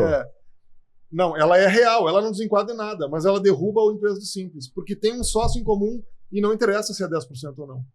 Mas aí desenquadrou por A do causa... Simples. Porque a Porque a soma do do lucro faturamento real acumulado ultrapassou. A regra dos 10%. A soma das duas. Por ela não ter tomado cuidado com a porcentagem Tá, dela. então... Não, a regra da percentagem não vale Quando tem para uma lucro situação real. fora tá. de duas empresas, ou três do Simples, ou cinco, não A interessa. porcentagem é só no Simples, então. Porque assim, ó, toda vez que tu tiver uma empresa num outro regime tributário, tá? Cai não, os 10%. não optante que eles falam, né? Não Você optante você pelo tem Simples. 10% na empresa Cai a não regra optante. dos 10%. Não interessa o percentual. Interessante isso. Então, Nós tivemos um cliente derrubado se eu- agora em novembro. Se eu tiver 1% numa empresa do Simples, mas eu tô numa do Presumido que fez 50 milhões no ano, eu Já vou era. derrubar A o do Simples. Simples, perde o Simples. Interessante É isso. E outra. e é o Eu que ele achava falou. que os 10% era para qualquer... Não. Aí- Até aí pra 10% Até uns 2 e não- anos eu achava também. E não ser administrador. Você- Entendeu? Porque você- você tem 1% lá e você assina pela empresa. É. Você é o Para gestor. não perder Aí o isso é maneiro. Simples dessa empresa, você teria que ter menos de 10 nessa que é regime normal. Uhum. Aí você não ia perder da outra. E não Mas, ser administrador. e não ser administrador. Não assinar pela Agora, empresa. como você tinha mais de 10, 90, por exemplo, 99 na que não é real e só uma do Simples, Você você já ferrou do desenquadrou Simples. Entendi. Você tem que sair do Entendi. Simples. Você tem que sair Sair fora. do Simples Você não correndo pode para você ficar não perder a E opção. nesse caso que a gente está falando, né, uma empresa A, no lucro presumido ou no lucro real, que os encargos da folha no lucro presumido e no lucro real é maior. Sim. Né? Por exemplo, paga INSS patronal, na guia do Simples isso está embutido, Sim. enfim. Né? Sim. Qual a diferença? Claro, varia, mas mais ou menos qual a diferença dos impostos da folha de uma empresa no lucro real e no lucro presumido versus o Simples? Vou fazer 27, São 28%. esses 28%. Vou fazer aí, uma conta do de patronal. padaria final. Se uma prestadora, vou considerar, né? Se eu tenho 100 mil de folha vezes 27 mil reais no lucro INSS. presumido, vamos dizer, o real Real. de INSS. Se eu tenho esses mesmos 100 mil reais numa empresa do Simples Nacional, é zero. Porque Só está que- incluído na guia do Simples Nacional. Só que aí você fala, vou economizar 27. Não. Por quê? Porque aquela empresa do Simples, quando ela tira nota contra a tomadora do serviço, vai gerar imposto. Vou chutar aqui uma média de 10%. Sim. Claro que ela varia de 6 até 18, 19. E não lá. é uma nota de 100 mil, né, Rafa? É. É uma nota de 120, 130, Tem que pagar as 140. despesas. Então vamos pensar. Tem que 130 pagar a folha dessa Tem que empresa. pagar a folha e os encargos. o contador, Folha, o os contador, encargos. tudo, férias, Que seja FGTS. 150, né? É, 50%. Vamos pegar lá 150 mil a 10%, deu 15 mil, por exemplo, de DAS. Uhum. Então eu vou economizar 27 mil menos 15 Entendi. ao mês. Entendi. Numa folha de 100, nós estamos dando um exemplo. Então eu vou economizar uns 17%. Mas pode eu, troco melhorar. eu troco o imposto de 27 por 27,5 imposto de 10. É, Marcos, mais ou por menos. isso, mas Só por que isso a tem base de comparar. cálculo muda, por isso que é bom ver dinheiro. É 27 mil menos 15, vai dar, por exemplo, deu quanto? 27, 12. 12 mil ao mês. Mas se a Entendi. tomadora do serviço é lucro real e na atividade dela é permitido se creditar de PIS e COFINS, Toma 9,25 de crédito aí. mais o imposto de renda e Mais a compensação sobre o dedução. lucro que ela deixa de ter. Na verdade, a economia pode ser exponencial. Então, a economia voltou a ser 27. Mas ela passa. Nunca vai fazer essa simulação só na folha. Exato. Ela Vai passa. fazer aquele estudo de planejamento tributário Aham, para ver sim, também vê o todo, junto com... vê o todo. Aí você consegue achar a sua alíquota efetiva. Essa conta direta, Marcão, dos 27 menos a média dos 10 é só quando é lucro presumido. Quando é real, aí entra isso que os meninos estão falando. Entendi. Pera aí, aquela nota de 150 mil gerou o quê? Crédito. 34% de dedução de IR contribuição, mais Mais 9,25% de PIS e COFINS. Então, quando é lucro real, a conta ela é exponencial. É melhor ainda. Muito a empresa melhor. de prestação de serviço. Só que as alíquotas sobre faturamento são Agora, maiores. agora você um tem que ponto. fazer- E se esse supermercado ou qualquer... Que, vamos lá, empresa A, Sim. que é a empresa ali que fatura, né? O Sim. grosso. Real Empresa brasileiro. B que tem a folha de pagamento. Esse modelo de negócio poderia, por exemplo, criar uma tese no sentido, não, a empresa B do Simples é que vende tal produto e fazer essa empresa faturar direto Sim. Eu tenho do clientes cliente, para que não haja essa necessidade de emitir a nota da empresa do Simples Contra a para a empresa contratante A. maior. Dá um exemplo, né? Pode. No restaurante você desloca o delivery. O delivery. Sim, E aí eu boto sim, todo mundo pode. para trabalhar no delivery. A única coisa que eu gosto Aí de o delivery não vai emitir nota pro restaurante. emite direto pro Quanto cliente. bem. Emite direto pro cliente. Aí eu só venho um detalhe aí que eu gosto de orientar. Volta lá no societário trabalhista, de novo. Né? Cozinheiro Eu não faz delivery. Eu não vou nem no Não, trabalhista ainda, eu vou no imediato. Vai dar lucro, não vai? O Simples vai. Você talvez. não é dono daquela empresa, concorda? Porque você é dono da outra, que é regime normal, presumido isso. ou real. Tem isso. Uma Quem- hora quem vai dar que é- confusão Quem patrimonial. quem é dono do lucro? Você vai sacar, você não pode. Aí tu Ah, não então pode eu vou comprar deixar- Lamborghini Eu com vou dinheiro. deixar aquela empresa acumulando dinheiro e vou aplicar nela. Beleza, opinião sua, mas você está acumulando patrimônio, dinheiro que não é Marcão, seu. Cobertor curto. Entendi. Não dá pra fazer isso aí tudo. não. Vai dar confusão patrimonial. Entendi. É Fora importante- O certo é, eu criei a empresa com a folha, ela vai ter que emitir uma nota versus Sim. a empresa. Alguém Porque vai aí ter que tem a pagar essa questão conta. trabalhista também, Tem tá? a Aí eu trabalho entra- pra essa. Tá. É, também. Entendi. Você entendeu? Assim, a confusão patrimonial e muito assim, não é aderente talvez ao seu tipo. Entendeu? Aham. Assim, então é aquilo que a gente volta do contextualizar. Falou, ó, talvez eu consiga segmentar, mas não colocar os garçons. Porque eles não fazem delivery. Entendi. Entendeu? Entendi. Esse cargo não tem a ver com a cozinha fantasma lá que eles falam, né? Entendi. É que assim, Então tem que ter aderência. Fazer sentido. Aí você desenha o projeto e faz todo o processo. Agora falou, não pode ser Quer dizer, simulado, tem que ser algo é, real, tipo projetado, e alinhado. não existe Planejamento milagre, isso que o tributário pessoal tem que entender. com o operacional. Milagre total não existe, né, Fábio? O camarada tem que entender que quando nós vamos dizer, olha, tu pode terceirizar essa atividade, a manobra é essa. Ah, mas eu vou botar todo mundo lá. Cara, tu quer botar? Bota. Mas não Mas, faz sentido. Lá na frente eu não disse que eu não te avisei. O que eu traduzo aqui na minha cabeça, né, quando vocês falam, né, não pode ser simulada, é assim, a estratégia contábil, ela tem que ser aderente à sua A realidade, estratégia operacional, operacional. ao teu negócio. Isso. Te entendeu? protege do E fisco ela que dessa O forma. contábil reflete a realidade e vice-versa. E esses documentos e essa história que eu vou levar para você falar com um dos deuses lá na hora do judiciário. Se precisar, É isso né? aí. Entendeu? E aí, Exato. como é que você... Falaram com É. Deus sempre é O complicado. apartamento não era meu, né? Eu Era de pagava um amigo aluguel. meu. Aí mostrou um contrato de aluguel. Eu faço um contrato de aluguel com você retroativo na hora que eu quiser. Aham, Concorda? aham. Aí falou, legal, bacana. Então, Cadê os comprovantes cadê os de comprovantes de pagamento? pagamento? Ele montou os recibinhos, aquele azulzinho de padaria. Tudo em Aham. dinheiro Falou, vivo, não, certo? agora cadê um TED, uma transferência? Ah, Não tem. Nunca fiz, sempre em dinheiro Um também. talão Vamos de ver a tua energia declaração. pago só pela sua conta. Agora, o índice, como é que é? O quanto o fisco é pesado mesmo em índice de autuações, com base na experiência, na carteira de vocês, assim? é uma coisa que a gente tava até falando antes. Sabe qual que é o problema? Demora, Ah. né, Fábio? É difícil, cara. Assim, eles não conseguem ainda. Por exemplo, um problema de ICMS é muito rápido, sabe? Assim, tá tudo bastante cruzado. Um problema de lucro real com essa estratégia é mais difícil. Eu pensar assim, em 25 anos que eu tô no escritório, cara, 2, 3 casos. De autuação. É, Mas muitas são vezes- os nossos casos, né, Fábio? Com os cuidados que nós temos. Exatamente. E os É outros.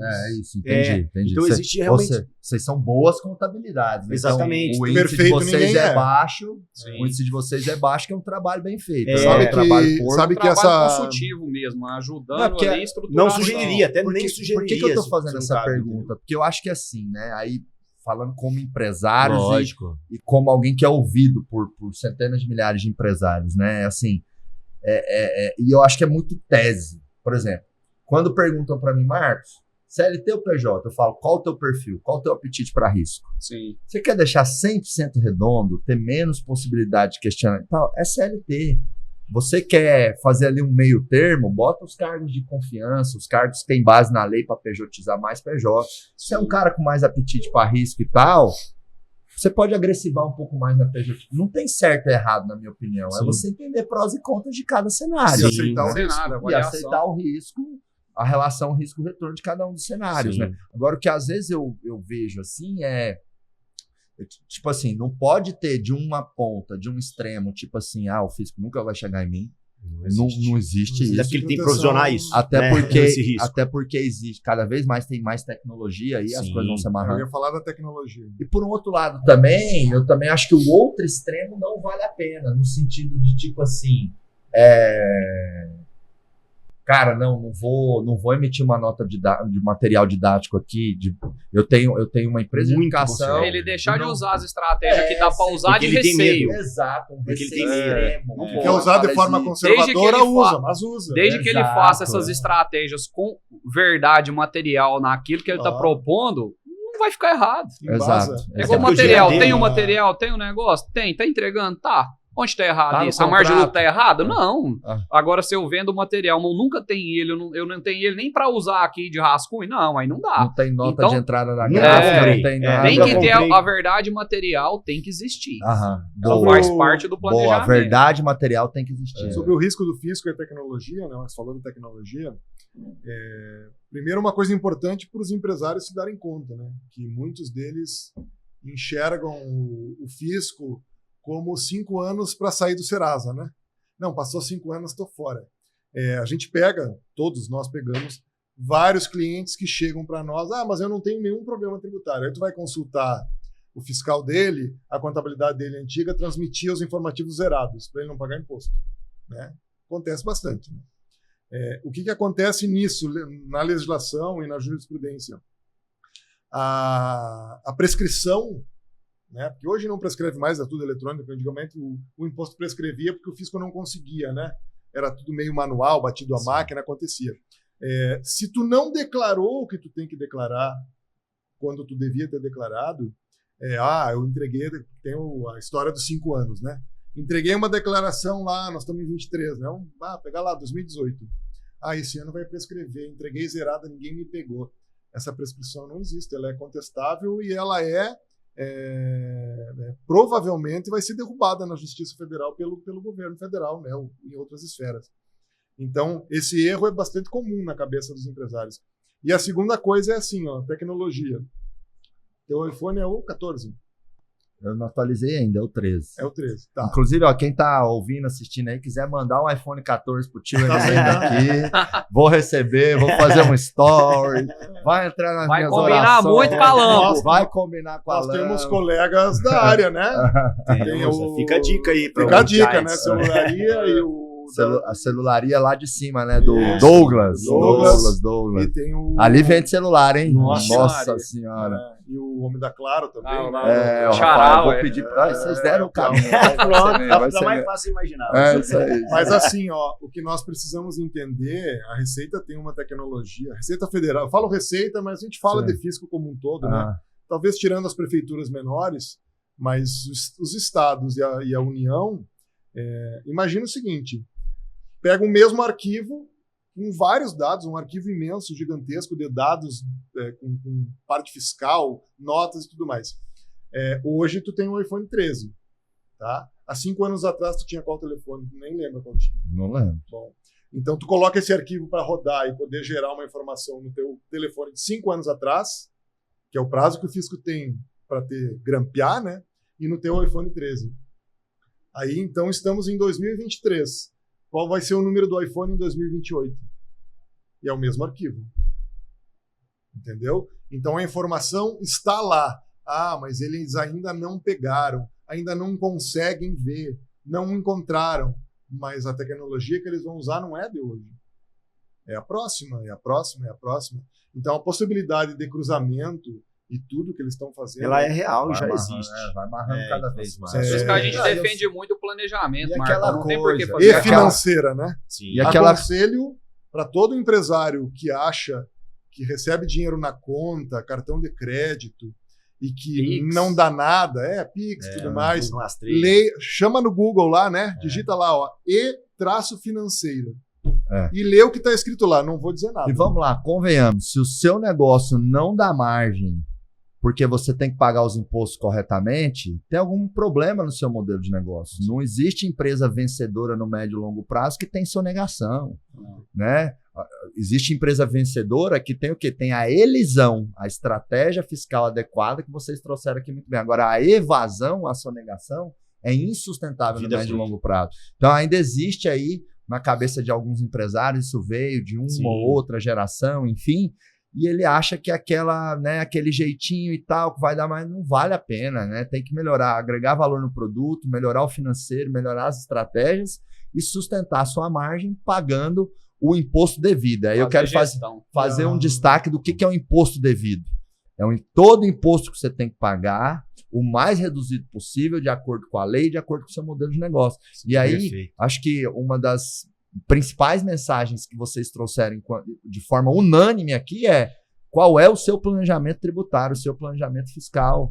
Né? Contador barato é economia burra. Então, é aprofundar nesse modelo de negócio que existem inúmeras formas, às vezes, de reduzir 2, 3, 4, 5, 10% da sua carga tributária e você está dentro da lei. Agora, um ponto é, de quanto em quanto tempo eu tenho que rever esse planejamento tributário? Isso é um exercício anual? No mínimo ano. Se você já está dando um alerta para você, cara, talvez até trimestral. Por exemplo, você está indo para um lucro real, você está se preparando, ou tem clientes nossos que vai numa margem de gastos muito altos, não achou o ponto de equilíbrio, ele fica por aquele tempo no lucro real e ele fica acompanhando onde vai ser o ponto de equilíbrio para ele migrar. Para ver se vale a pena continuar. Você tem essa possibilidade anualmente. Legalmente é por ano. Opção anual. Então, no mínimo anual. Legal. Tu consegues, na verdade, com algumas manobras pensadas e tudo mais, até sair de um simples durante o ano e pular para um lucro real, um lucro presumido. Tem jeito de fazer.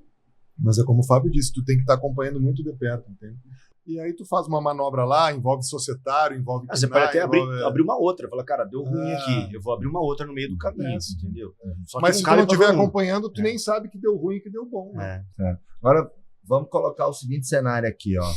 O microfone de vocês aí foi amplificado, né? Então, se antes tinha 10 mil pessoas ouvindo, agora vai ter, por exemplo, 10 milhões de empresários ouvindo. Eu queria que cada um trouxesse uma mensagem para esse dona de empresa, batalhador nesse país aí, com esse microfone amplificado que muitos vão ouvir. Vou começar dessa vez, então, com o meu conterrâneo aqui. Bora lá. É bom demais ouvir seu sotaque. É o Bora, o Toró.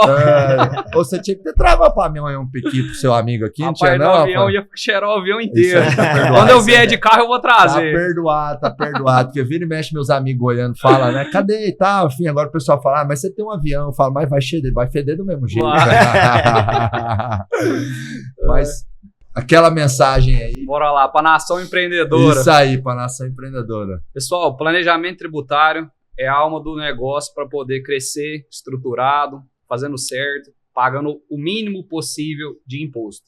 Você nunca vai deixar de não pagar, mas que pague o mínimo possível, contrate uma assessoria contábil que realmente tenha condição de te entregar aquilo que você precisa, aquilo que você busca, para dar tranquilidade para você, para sua família, para o seu negócio, para o seu sócio, para crescer com solidez e crescer de verdade, não ficar só inchado.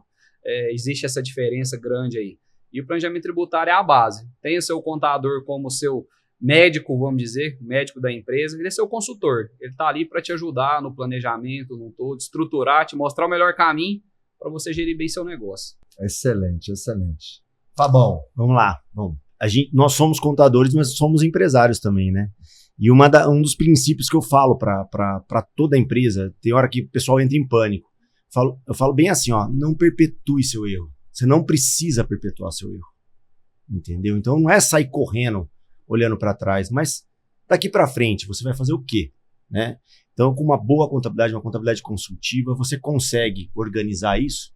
Não é porque você errou que você precisa continuar errando, entendeu? Dá para fazer alguma coisa, dá para fazer melhor e com segurança. Boa, essa vira post no seu Instagram, hein, Fabão? Bota 2 aspas, uma fotinha com colete, ó. Não perpetue seu erro. Exato. Boa, gostei. Ricardo. Depois de tão belas palavras, né? Vou até me organizar na cadeira aqui. Bom, assim, primeira coisa que eu aconselho aos empresários, à nação empreendedora, contador não é seu adversário. Muito pelo contrário. Contador não é fiscal da Receita Federal. Palmas.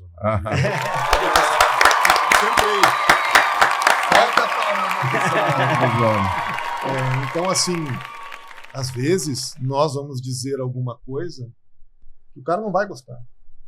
Vou te dizer, Marcos, isso que tu tá fazendo tá errado. Ou tu vai te ferrar. E tu não vai gostar. Mas eu não tô falando porque eu quero dar mais dinheiro pro governo e tudo mais. É porque eu sei que vai acontecer. E a questão, às vezes, não é se vai, né? É quando vai. Dentro do que a gente já falou, é tecnologia e tudo mais. Cara, o fisco, não vamos nos iludir. O fisco tem tudo na mão. A não ser a empresa aquela que transmite o informativo zerado, né? Aí também não tem solução. Então, a contabilidade, como o Fábio bem disse, nós somos empresários. Existe uma diferença, aliás, em relação a isso. Empresas contábeis e escritórios de contabilidade, né? Que ficaram lá, vão ficando no passado e tem o seu nicho no mercado, onde tudo depende do contador. Nós temos equipes, atendimento, tem responsável por todas as coisas, pessoas que pensam na vida dos clientes, elas estão lá para pensar no cliente, não em mim, não no Fábio, não no Rafael, entendeu? Então, assim, nós não somos adversários das empresas. Os nossos funcionários não são pessoas que estão lá para servir indefinidamente ao cliente, custe o que custar, serem xingados, porque acontece. O cara quer colocar e descarregar em alguém, liga lá, porque você fez isso, tu fez aquilo. Então, assim, no momento que o pessoal entender a empresa de contabilidade como um negócio, como uma parceria, como alguém que pode te dar uma Lamborghini por ano. É bom a Lamborghini. Nossa, por experiência própria. Sabe o que é isso? Então, escuta, né? Se não está satisfeito, procura alguém, procura alternativa. Se não recebe um balanço patrimonial, um balancete, né, Fábio, Rafael? Quantos empresários a gente recebe que não sabem o que é um balancete? Procura outro. Se tu acha que precisa dessa informação, e essa informação é essencial, sem isso não existe planejamento. Sim. E eu posso estar pagando 2 vezes o imposto que eu precisava pagar. Mas tem muitas empresas, escritórios, que não fazem esse trabalho, mas cobram um pouco. E se tá bom para todo mundo, tranquilo, mas o cara não está satisfeito, ele tem que procurar alguém que faça o que ele precisa, né? E isso a gente encontra semanalmente, conversando com qualquer tipo de cliente, tu vai recebendo várias doses desses tipos de situação.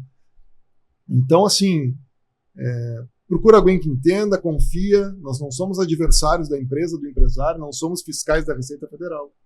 Mas é a proteção. É a questão de pensar no teu futuro, às vezes, mais do que tu mesmo. Perfeito.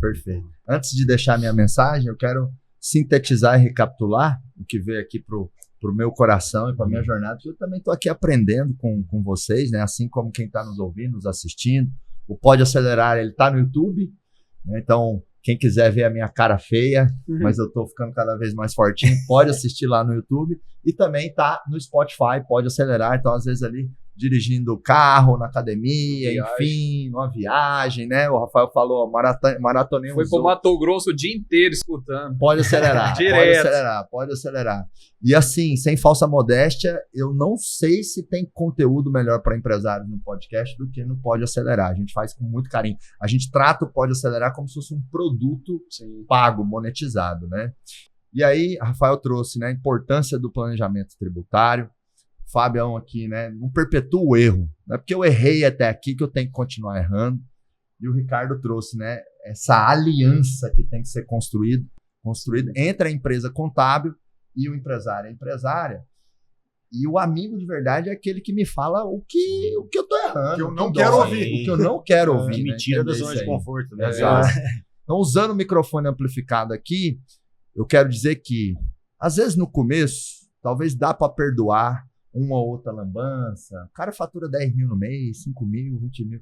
Agora, conforme o negócio vai sendo uma empresa milionária, fatura 1 milhão por ano, 2 milhões, 3, 4, 5, 10, 20, 30, a lambança tem que parar de existir. É tudo proporcional, né? Tem que parar, então tem que ter Tem essa... que profissionalizar. Profissionalizar. E muitas vezes você quer virar as costas para aquilo que é importante. E aí eu digo assim, né?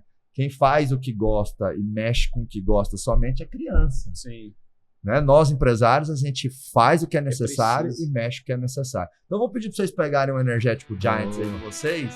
Eu vou propor um brinde aqui no final, ó. Eu vou falar gol e vocês soltam um Giants aí com o microfone. Vamos lá, 1, 2, 3, gol! Giants!